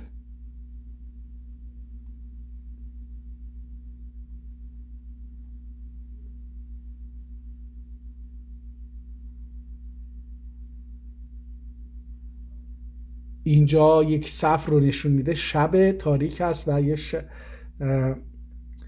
یه عکس، این عکس داره نشون میده که یک صف بلندی اینجا هست و دارن رأی میدن. این نشون میده که پزشکیان در اورمیه میدونیم که رأی میاره. این هم احتمالاً همون عکس از یک زاویه دیگر هست، همون عکسه احتمالاً، برای اینکه اینجا همون خیابون به نظر دیده میشه. این بادکنک ها رو بذارید ببینم میتونم در اون عکس قبلی اینو پیداش بکنم.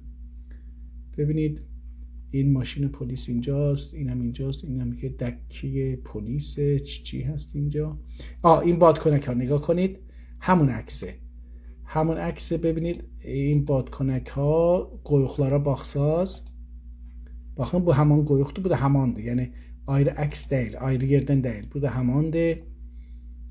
Onun içidir görsənir. Burada hamandır. Bəli, bura hamandır. Çünki o polis dəkkəsi olan saxtaman bunun yanı olacaqdır. Bura bir mühüm bir yerdir, hər yerdir ki orada polis dəkkəsi var.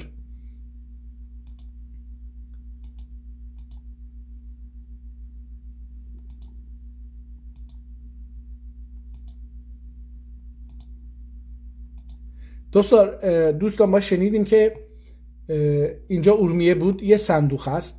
دوستان این خیلی زیاد نیست، یعنی فکر نکنیم که از سراسر اورمیه اومدن چند تا عکس گذاشتن و ما بتونیم قضاوت بکنیم که در اورمیه چه شکلی بوده. برا این عکس هم عکس شبانه از، بذارید ببینم چرا دانلود نمیکنه.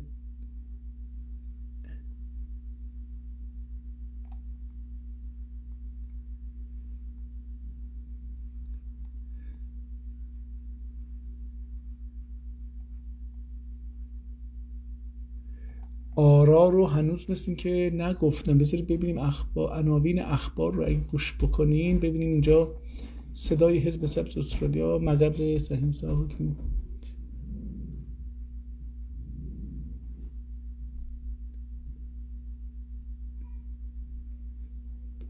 المیادین یه خبر داده، این مهر به نقل از المیادین یه خبر داده. ببینیم که چی هست.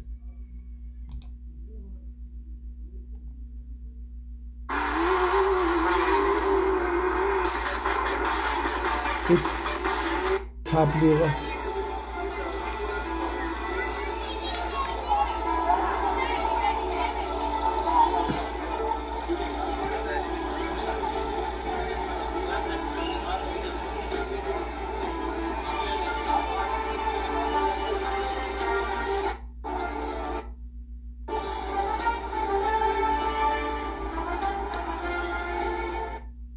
اینجا هم باز یه مقدار شلوغ بود، این صندوق هر کجا بود اون هم یه مقدار شلوغ بود. اختشاش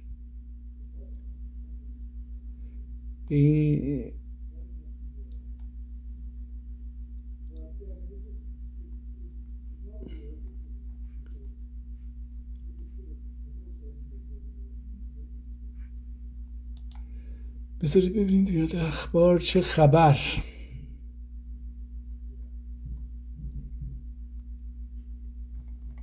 بذارید انگلیسی ببینیم چی خبرگزاری های دیگر رو هم ببینیم که چه خبر. ایرنا چی میگه؟ خبرگزاری ایرنا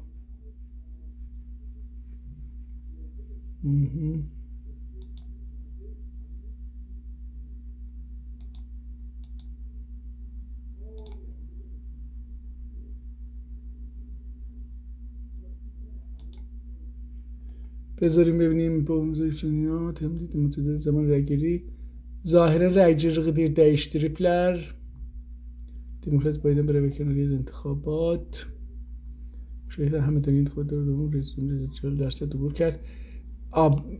باخن دقت بکنید دوستان، اینجا داره تقلب رو داره اعلام میکنه. استاندار همدان گفته که مشارکت همدانی ها در انتخابات دور دوم ریاست جمهوری از 40% گذشت. شما وقتی همین نشمردید چطوری میتونید میگید که افزایش میکرده؟ اصلا گفت مشارکت همدانی 40% گذشت. میگه به 46% رسیده. جالبه. میگه 590,000 نفر شرکت کردن. 78% استعلام ها با کارت ملی و 13% با شناسنامه بوده است.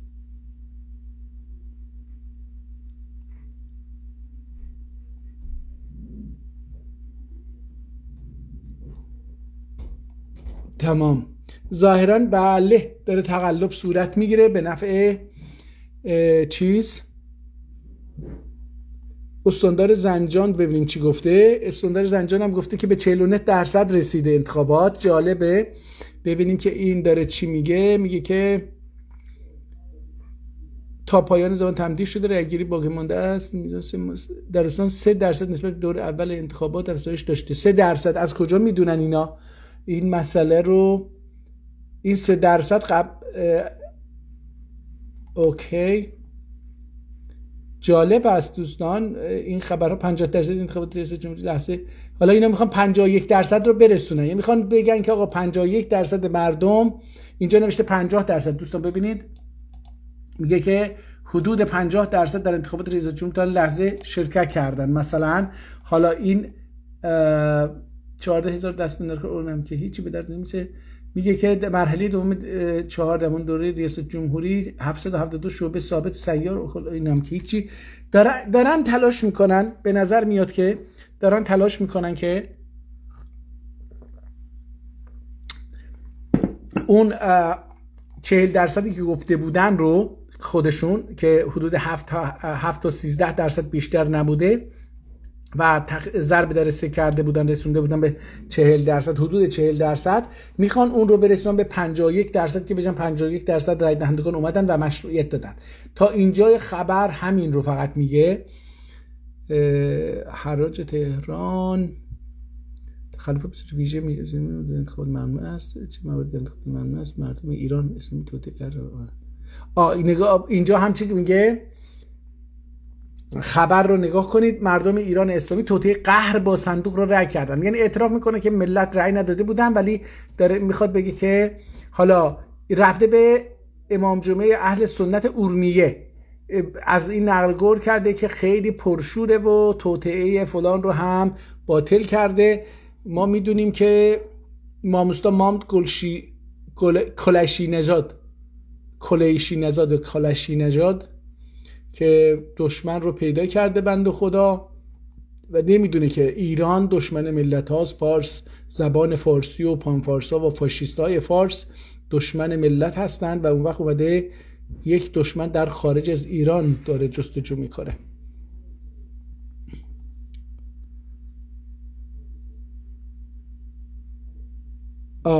اینم که گفته که ماه محرم رو باید چی کار بکنن، خیلی جالب هست. اجازه بدید ببینیم که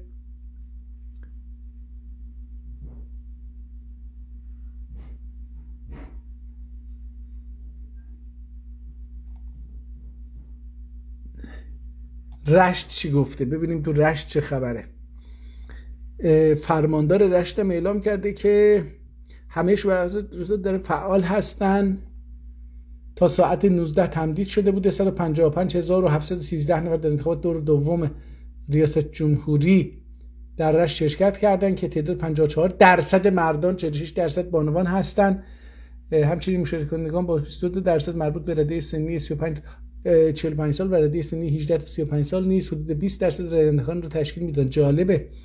اینها آیا با کامپیوتر داره انجام میگیره دوستان؟ من رأیگیری رو نمیدونم. آیا رأیگیری در ایران با کامپیوتری که اینجوری دارن از پیش صحبت میکنن که 155713 نفر در انتخابات دور دوم تا اون لحظه شرکت کرده بوده که 54% مردها رای دادن از این 155,000 نفر و 46% خانم‌ها بودن رای دهندگان. و از اون طرف هم سن اینها رو هم میدونه، میگه 35 تا 45 سال ها 22% هستن و 18 تا 35 سال ها هم 20% هستن.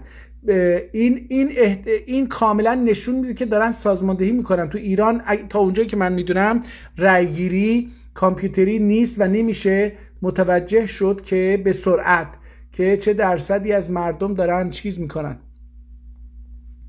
رأی میدن یا نمیدن. اینها تبلیغات بیش از، ولی برنامه‌ریزی برای چیز هست. میگه که با اعلامی که بیش از 730,000 واجد شرایط در شهرستان رشت هستن. ببینید این میخواد بگه که نگاه کنید، میگه که کلا در رشت 703,000 نفر وجود دارن که میتونن حق رأی دارن، برن رأی بدن. حالا کسایی که رأی نمیدن میگه تا الان ما هم 750,000 رأی کاغذ دادیم که رأی بدن. از اون طرف میگه که تا الان 155,000 نفر رأی دادن. خب این از حدود 700 چقدر بود؟ از 703,000 نفر 155,000 نفر زیر حدود 20% هست. چطوری اینا رفتن تا 54%، 45%؟ اینا دیگه جز تقلب اسمی نداره.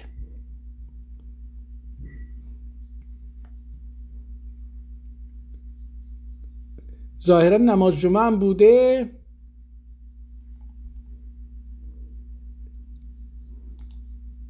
این چی هست؟ گفته که چی؟ ظاهرا هنوز شمارش آرا شروع نشده. حداقل باید الان در بخشی از جاها این نشون میده که دارن چیز میکنن دوستان، دارن تقلب رو انجام میدن.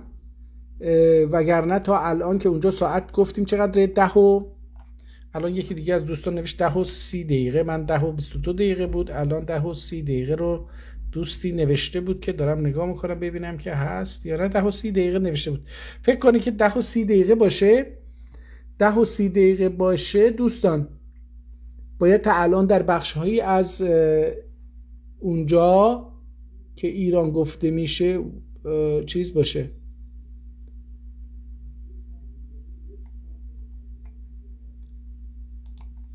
بذارید بریم خبرگزاری دیگر. این رو ول کنیم دیگه. این خبرگزاری جمهوری اسلامی هم چیز خاصی نداشت. ایسنا رو ببینیم چی داره. مردم ایران شگفتی ساز انتخابات شد. بله ببینیم چی کار کردن. مردم ایران در مدت 50 روز به طرز قابل توجهی آرام برگزار شد و مردم مثلا شگفتی خلق کنند. مثلا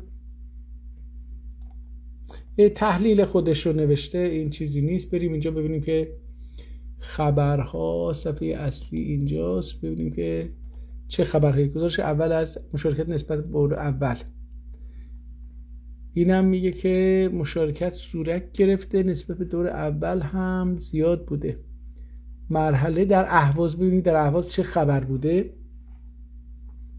اهواز رفتن یه صندوق دیگه. این مسجد اینجاست، اینم که همون مسجده. نگاه کنید دوستان، این یه جاییه که پرچم رو گذاشتن، عکس نقاشی رو گذاشتن، اینم داخل همون جاست. نگاه کنید این علایمی که اینجا دارید میبینید، این علائم، اینها رو حالا به یاد داشته باشید. ببینیم که فقط یک چیز هست یا نه. ببینید همین هستش. اینجا بر روی چند تا خانم و اینا زوم کردن که اومدن رای بدن. این صندوق یه مقدار آدم توش هست. ببینیم که از الاهواز چی میاد. اون خیلی مهمه. ببین من اینو اشتباه کردم. ببینیم که نه، هیچ توضیحی در مورد خبر نداره، فقط یک عکس رو گذاشته، گفته که اینجوری هست. در شماره داخل نظر خواهند داشت مسئله دوم انتخاب شیراز رو ببینیم دوستان. شیراز هم جالب هست. ببینیم که به خصوص قشقایی ها چیکار کردن. ببینیم اینجا این عکس ها رو ببینیم. اینجا این ساختمون رو داشته باشید دوستان، این طرز معماریش رو داشته باشید. ببینیم که به غیر از این جایی هست. ظاهرا این باید حافظیه باشه. کجا باشه من نمیدونم. همون هست دوستان. این ساختمون این کنگره رو میبینید اونجا نشون دادم در عکس قبلی. نگاه کنید این لبه رو همینجا تو عکس بعدی همینو در اینجا میبینید. یعنی این عکس از یک جاست، دو جا نیست، دو تا صندوق نیستش. ممکنه که مثلا اینجا همون ستون ها هست و این هم آبنما و یه تعداد آدم تو صف هستن. ظاهرا هم آخر شبه، یعنی تاریکی هستش. اینا که نفراتن. ببینیم که از شیراز اینا چی میخواد بیاد بیرون. این داخل همون مسجده. بذارید ببینم. این بیرونه. البته اینجا احتمالا یه جای دیگر هستش. اینجا حافظیه هست. حالا اگر من اسمشو نمیدونم ولی فکر کنم. بذارید ببینیم دوستان. ببینید اگه این عکس رو نگاه بکنیم، این عکس یا عکس دیگه بذاره، این همون جایی هستش که بود. اینجا ساختمون رو من دارم میبینم. این ساختمون که اینجا هست کنگره، این همون حافظیه هست دوباره. حالا ولی اون احتمالاً دو تا صندوق گذاشته باشن اونجا.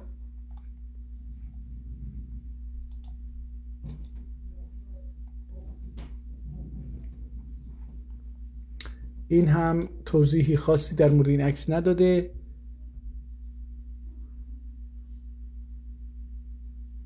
همدان رو ببینیم چه خبر تو همدان. این انتخابات یه چیز خوبی که داشت دوستان، هفته گذشته ما شاهد بودیم که یک دوستی از همدان اومد و شهرهایی رو که ترک‌ها در اکثریت مطلق هستن رو نشون داد. البته در مورد شهرهای دیگه هم حرفایی گفت. ببینیم که این مسجد چه خبره. اینا که دارن برای صندوق کار میکنن. چه عجب اینجا فقط خانم‌ها دارن کار میکنن برای صندوق و اینها احتمالاً زنونه مردون. نه، اینجا خانم‌ها آقایون هستن. اینجا همدان.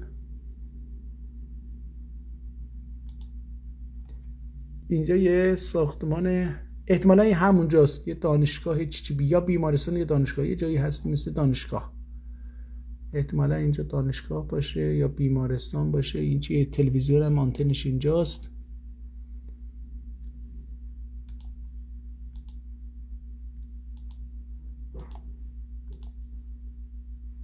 همون ساختمان هست، همون ساختمانه، اما چه شکلیه که اینجا مسجد هم حالت مسجد داره. نمازخونه جایی باید باشه، مسجد نیست احتمالاً. اون هم همدان. به هر حال اینم یک حوزه بود.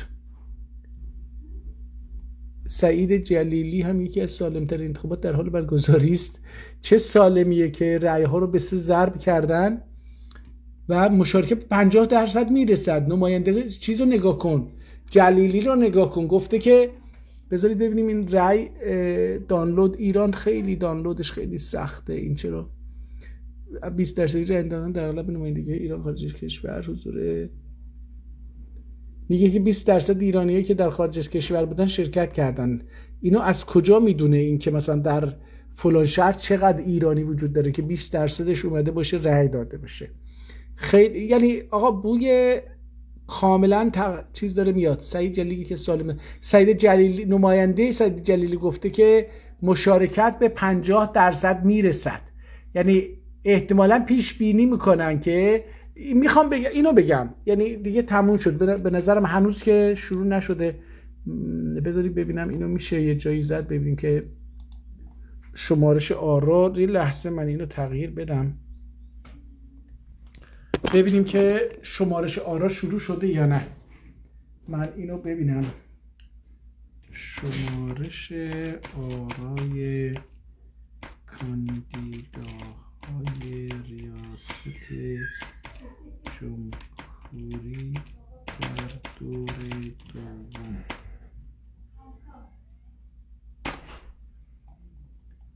فهرست نهایی شورای ششم. نه خبرگزاری جمهوری اسلامی نگفته که شروع شده. احتمالاً دوستان شمارش آرا تا الان شروع نشده. اگر هم شروع شده باشه هنوز به خبرگزاری ها نیومده. من تلویزیون ایران رو هم یه نگاهی اگه بکنم این قضیه رو یه مقدار بهتر متوجه میشیم که در تلویزیون ایران چه خبر هست. کانال خبر داریم دیگه، نه شبکه خبر اگر اشتباه نکنم. من الان 13 ساله که اینا رو دیگه نگاه نمی کنم. شبکه خبر زنده، ببینیم چی داره. ببینیم پخش زنده. پروفرش بفرمایید. با پروفرش خدمت جدید مهد فرش تو خونت انتخاب تبلیغاتش هم که ممنونم ازتون. تلویزیون ببینیم چی میگه. میگه در شورای احزاب سرچشمه ادامه خواهد داشت.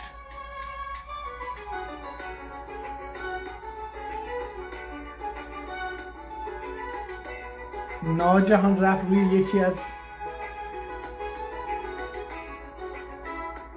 تا ساعت 24 در سراسر کشور اخذ رأی ادامه خواهد داشت. یعنی میگه که تا ساعت خب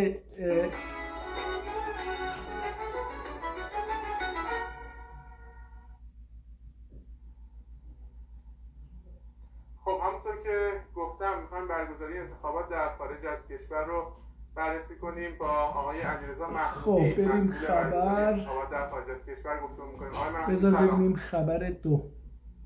بسم الله الرحمن الرحیم. خبر چی سلام هست؟ عرض می‌کنم خدمت جناب عالی و همه بینندگان محترم شبکه خبر در افسانه. بذارید ببینیم که اینجا در این تلویزیون ایران خبر چه چیزی رو داشته امروز نشان میداده. البته که میدونید که اینها همش آماده سازی خبری رو، متن خبر نذاشته. این آرشیو محتوایی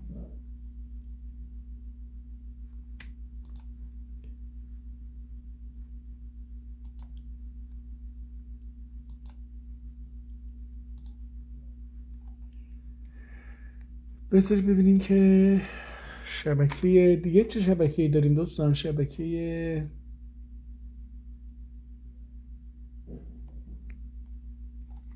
اوکی. خب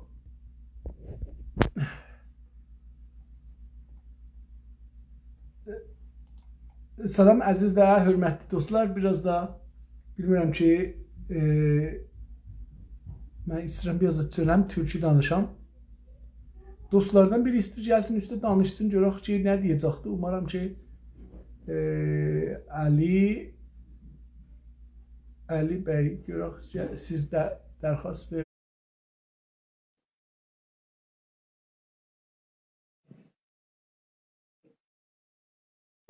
این دوستمون نتونست بیاد. بذارید ببینم.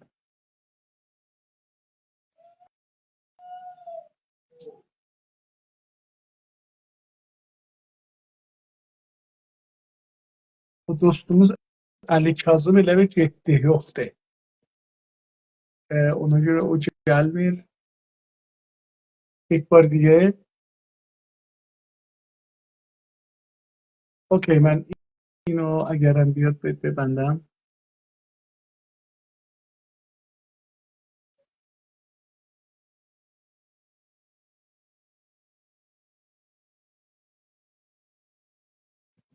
خب سلام عزیز و حرمتی dostlar, bir daha salam arz edirəm. İnsafəli Hidayət danışan. Dostlar, mən indi buradan çalışdım ki, İrna, İsna və Mehrə baxdım, görüm ki, nələr vardı.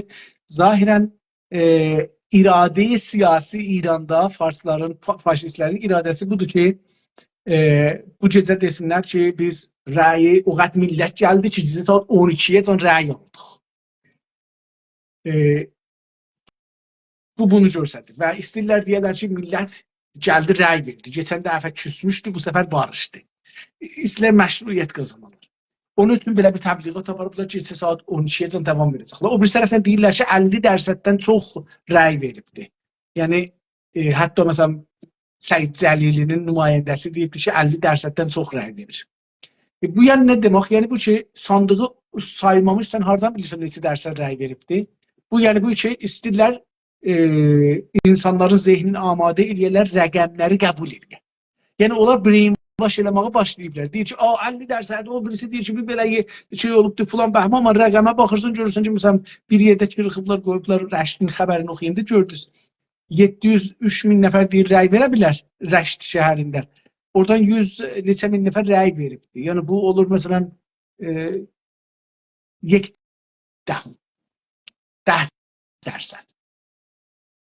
Diqqət buyurursunuz, ya 15% məsələn rəy veribdi. Əgər belə desələr biz oradan çıxadarıq nə qədər təqəllüb edirlər.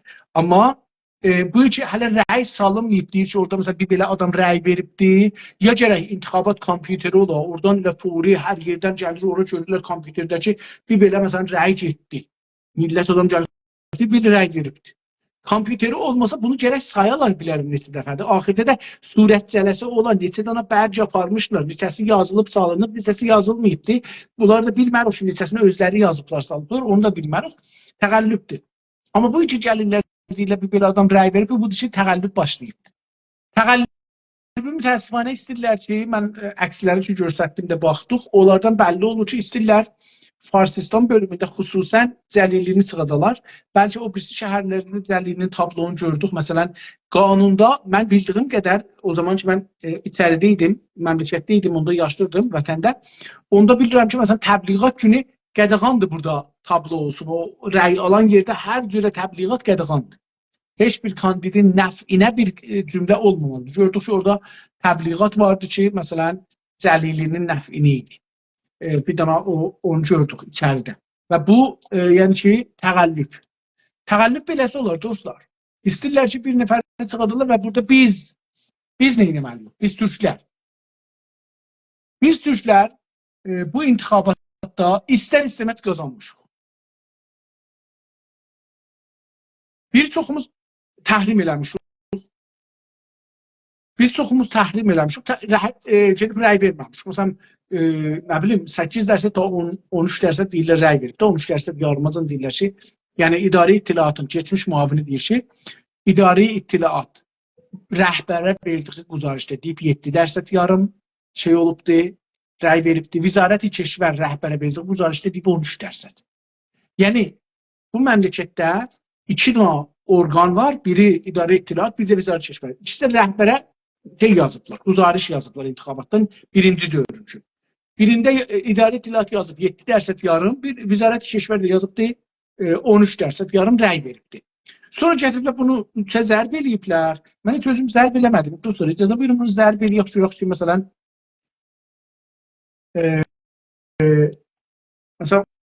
13% yarımı zərb eləsək, düz istəməm, bunu iştibah elədim.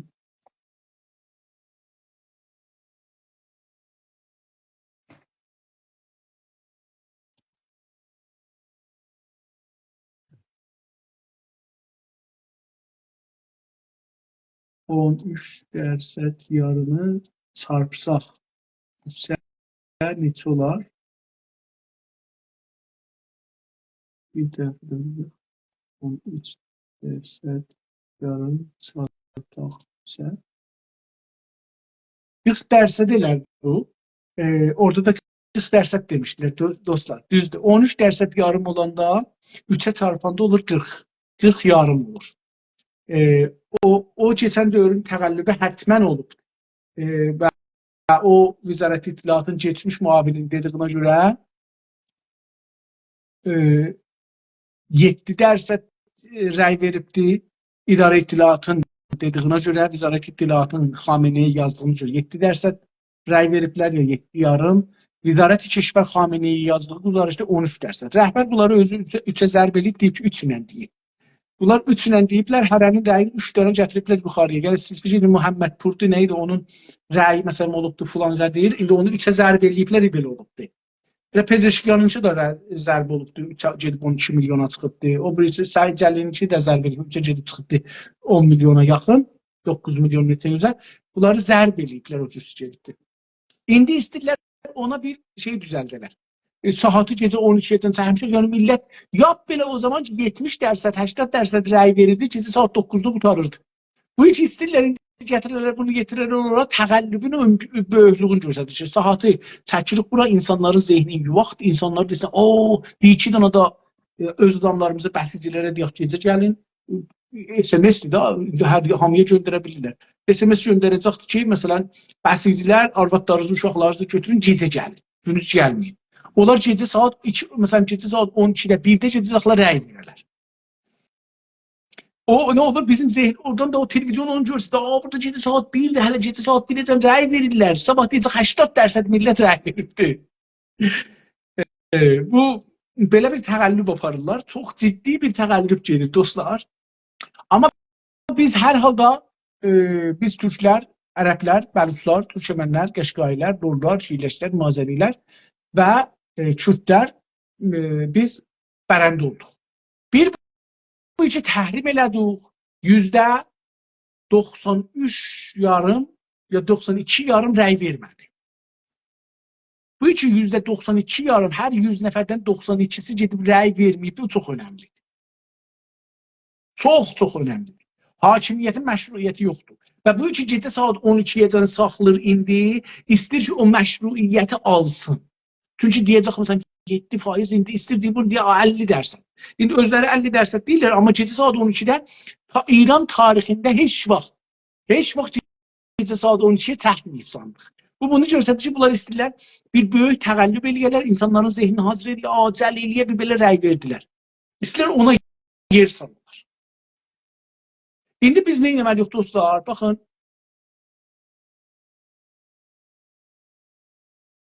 Mən də ona arz edirəm. Dostum yazıb ki, İnsaf Əli bəy, müşarikət nə qədər yuxarı, müsavidir, təqəllüb rahat və cəlili çıxması məşru. Mən də bunu dəliliyən arz edirəm dostum. Ki, bu müşarikət deyil. Beyin yıxama sistemidir. Televizyon görsədir, mən indi əkslərə baxırıq, adamlar nə çox vardılar, 7 saat qaranlıqda orada adamlar oradadılar. Hər şöbə belə deyil ki, 2-3 dənə şöbəni şəhərdə saxlarlar o gedir. Amma onu televizyon əks salarlar, insanların beyni deyir ki, hər yerdə gediblər ha. Amma naharacan, axşamacan orada sandıqlarda hiç yox idi.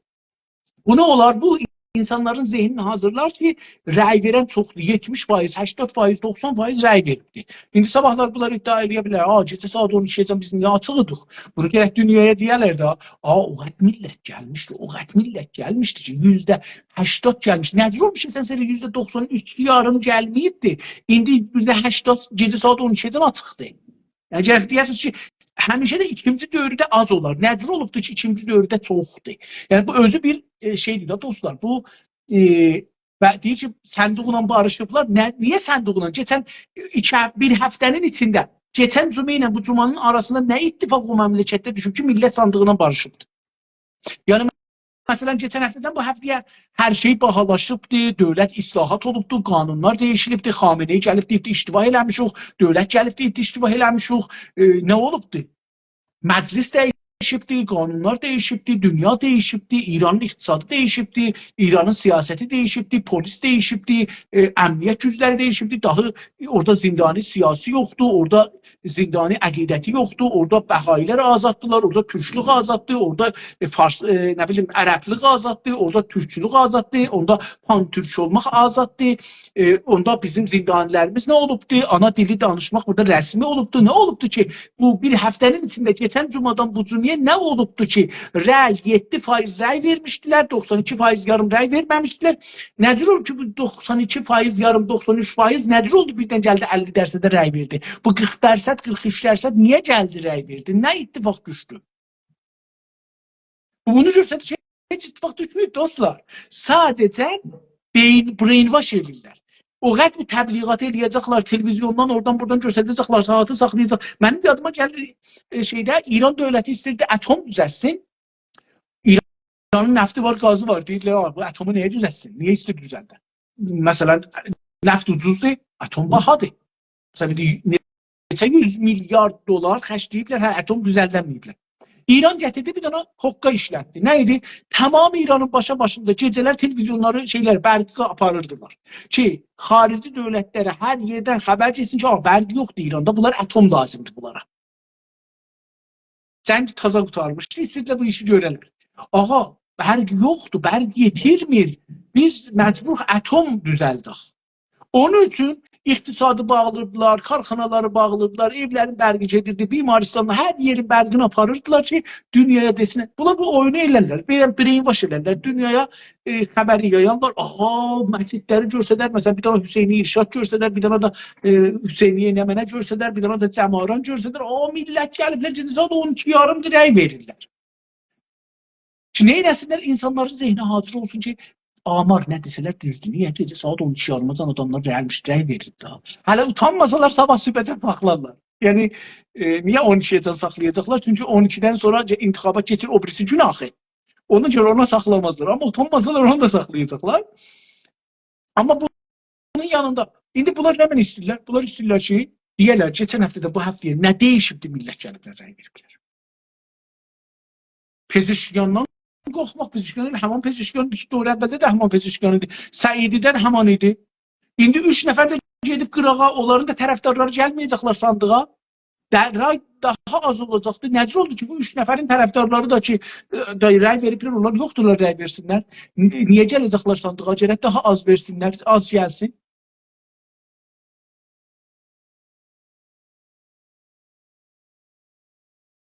Bəllidir, bir böyük program götürüblər. İnsanları brainwash edirlər, beyinləri hazırladırlar, amar verəcəklər. Ən azı 50% millət gəldi, bizə rəy verdi. Ən çoxu da deyəcəklər 80% rəy verdi. Ya 80% gərək deyərlər, yoxsa gecə saat 12-yə niyə açıq saxlamısan? Gecə saat 12-dən şöbələri İranın başında niyə açıq saxlamısan? Həmişə bu zamanacan bir çox sandıqlar, kətlərdə, şəhərlərdə sayılar da onları elam elədilər. Niyə onları elam eləmirlər? Buna görə ki, istəyirlər zehnləri hazır edərlər taza bir xəbərə və dəyişdirərlər. Rəqəmləri dəyişdirəcəklər. Ehtimalən də çalışacaqlar ki, dostlar, bu işi də görə bilərlər. Ehtimal bu üçün sabahları savaş çıxmasın İrandan. Gətirəcəklər 3 günün içində deyəcəklər rəyləri. Deyəcəklər, o qədər millət gəlibdir ki, o qədər çoxdur ki, biz birazını indi saydıq, birazını sabah salacaq, bir gün hələ feylən qalır, gözləyin. İranlı insanların zehnin hazırlayacaqlar, ləhsə-ləhsə və yoracaqlar. İnsanlar xiyabanlara gəlməsinlər. Etiraz eləməsinlər. Rahpimalıq olmasın. Onda da Pezeşkiyan, onda da Türklər, onda ərəblər, onda bəlkə uduzar. Çünki gəlirlər də Səidiyanı desələr 3 gün geçib üstündən insanlar da halları, hövsələləri yoxdur, çıxarlar xiyabana. Brainwash edirlər sizi, dostlar. İçərini rəsmən brainwash edirlər. Beyinlərinizi yıxırlar, beyinlərinizi doldururlar, beyinlərinizdə bir dənə intizar çəkirsiniz ki, bir belə ki, çəkilibdir, bunun çox rəy verən var və bu, təbii ki, şey çıxar. Nədir o? Səid Cəlili çıxar.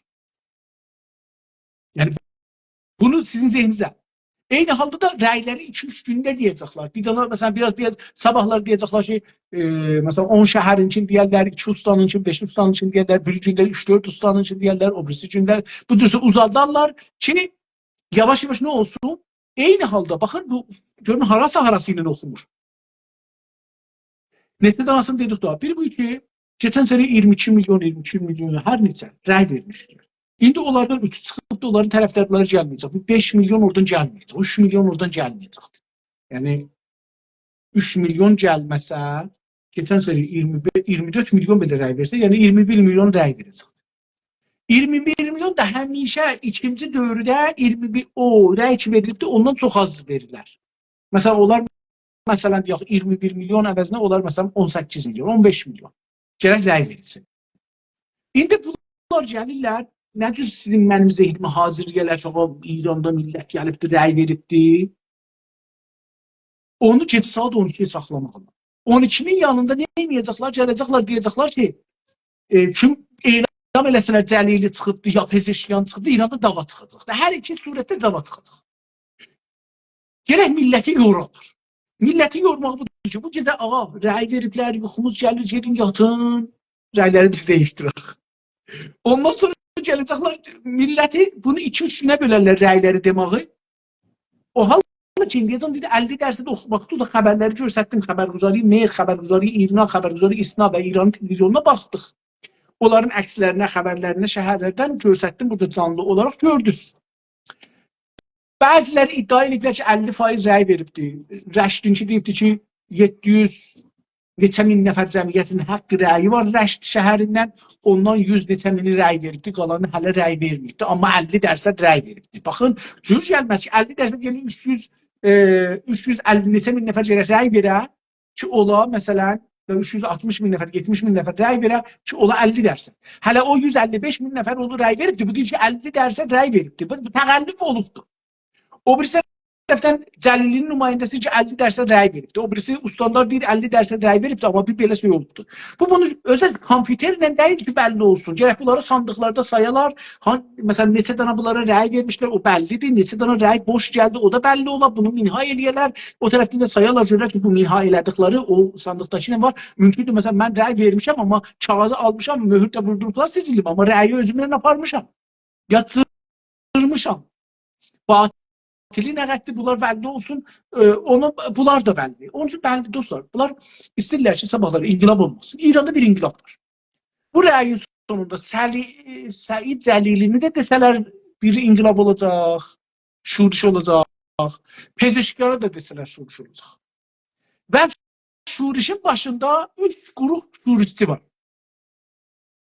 Bir təhrimçilər Allahdan istəyirlər ki, bir dana Kürt qız öldü, 6 ay məmləkət dəydi bir-birinə. İndi Pezeşkiyan, məsələn, rəyi elam eləsələr, Pezeşkiyan çıxmayıbdır, məmləkət deyəcək bir-birinə. Təhrimçilər deyəcəklər, Pezeşkiyan niyə çıxmadı? Biz istiyoruz ki, İran qatışsın. Təbii ki, istiyoruz ki, İran qatışsın. Məmləkətimizi quraq, istiqlalımızı elam edək. Amma bunlar çalışacaqlar ki, milləti yorarlar. Milləti nə cür yoracaqlar deyə, bu gecəki rəyi deməyəcəklər, qalacaq sabaha, sabahlarda deməzdərlər, birazını deyərlər, bir gün, birazını deyərlər, 3-4 günlər milləti yorulurlarlar, millət təfavütlar, təfavüt deyirik da buna.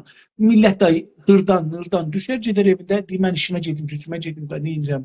Bir də şənbiyə saldılar, o şənbiyə də salmaq özü bir məsələdir. Yəni, çoxlu məsələlər var dostlar. Hər halda İranda hər nə şərait olsun, Pezeşkiyanı da desələr rəis cümhuru şuriş olacaq, Səidini də desələr rəis cümhuru şuriş olacaq. Bunu İran dövləti indidən kontrol eləməlidir. Rəyi saxlır 7 saat 12-yə can, insanlar yorulsun. Məsələn, mənim kimi adam, sizin kimi adam gedib yatmalıyıq. Gedib yatsaq, səhər desələr, biraz hazırlığımız yoxdur. Deyəcək ki, sabahlar bunlar rəyi sabaha deməyəcək. Məsələn, mənim indi özüm brainwash edəcəm sizi. Deyirəm ki, sabahlar deməyəcək, bir gün də deməyəcəklər. Siz gedib rahat yatacaqsınız, birdən səhər duracaqsınız, deyiblər, Səid Cəlili, siz də heç kəsə deməmişsiniz, çıxın xiyabana, çıxmayacaqsınız xiyabana. Burası da var. O hazırlıq ki, xiyabana çıxaq, etiraz edək, onu öldürmək istəyir. Ona hazırlıq aparır. Dostlar, Azərbaycanlılar, Türklər, rəy verənlər və verməyənlər, təhrim eləyənlər, təhrim eləməyənlər. Biz burada Cumhur İslamiyə rəy vermək istəmirik ki, siz birinci dövrdə dediniz ki, %7% rəy verin. Yəni 100 adamdan 7'si rəy verin. 7'si. 200'dən 8'i. 10'a 10, 15'i. 200 adamdan 15 nəfər keçən dövr rəy verib. Bunlar istəyirlər, indi gətirirlər bunu gecə saat 12 salmaqla deyirlər ki, 200 nəfərdən, məsələn, 80 nəfər, 200 nəfərdən 160 nəfər gəlib rəy verib. Yəni %80 rəy verib. İstəyirlər bu iş görürlər. Bu bir böyük tarixdə görünməmiş təqəllübdür. Əslən bu təqəllübün özü etiraz lazımdır. Əslən bunu gələksən xiyabana deyəsən, niyə təqəllüb elədi? Bu bizim rəylərimizi dəyişdirdi. Sən film oynadın. Və biz bu fürsətdən istifadə edib dövlətimizi qurmalıyıq. Dostlar, tikrara düşdüm. Bu qədər görər. Mən umaram ki, Ay Pəhləvi gəlir, ay Cumhur İslamı gəlsə Pəhləvilər gələr, Pəhləvilər ondan pisdilər, ay Mücahidlər gələr, Mücahidlər ondan pisdilər, ay nə bilim filan kim gəlir. Bunlar bizi yuxuya aparmasın. Bizim əlimiz var, iradəmiz var, biz öz dövlətimizi qalaq quraq, biz öz dövlətimizi quraq, silahlanaq, dövlətimizi qorumağa çalışaq. Onlar da gəlsinlər burada məmləkətlərində Pəhləvilər getsinlər özləri, hər nə edənlər eləsinlər. Pəhləvisilə Pəhləvilərə, mücahidçilər də mücahidlərə. Biz harda? Biz silahlanaq, götürək, dövlətimizi qoruyaq. Biz millətimizi qoruyaq, dövlətimizi qoruyaq, dövlət quraq. Bu qədər. Biz, Pezeşkiyan bizə bir dəlildir. Elam eləsələr bir Pezeşkiyan rəis cumhurdur, daha yaxşı. Mən fikirlərim ki, o İranın nəfi nədir, mənfəəti nədir? İranın mənfəəti nədir? Biz türklərin yox, Azərbaycanın yox. İranın nəfi nədir? Çünki İranda iç savaş çıxmaz və bizlər, məsələn, bizlər, ərəblər, bəluslar, türklər yəni, türklər, qəşqailər, türkəmənlər, bunlar türklər və ərəblər, bəluslar, kürdlər dövlət qurmaq. Bu, onlara xeyirdir. Amma əgər Pezeşkiyanı deməsələr, Səid Cəlilini desələr, şuriş düşəcəkdir. Qətən biz şurişə hazır olmalıyıq, savaşa hazır olmalıyıq. Ustadlarını, fərmandarını, padqanları, polisin fərmandehisi, kələntəriləri, radyo, televizyonu əlimizə almalıyıq. Hər yerdə, bura şəhrimizin adı, bura Təbriz, bura Urmiyə, bura Xoy, bura Zəncan, bura Ərdəbil, bura Germi, bura Qoşutay, bura Zəncan, Əbhər, bura Tehran, bura Kərəc, bura Qum, bura Kaşan, bura Şiraz, Türk Cumhuriyyəti. Biz o tərəfə getməliyik. Biz İrana təslib olmamalıyıq. Pezeşkiyan çıxsa təbiətən bu olmayacaqdır. Amma yenə savaş çıxacaqdır. Biz o savaşda əgər gördük savaş çıxır, dövlətimizi qurmağa tərəf getməliyik. Savaş çıxması bir şey ayrı. Sağ olun, sağ qalın, gecəsi xeyrə qalsın. Görüşmək üzrə.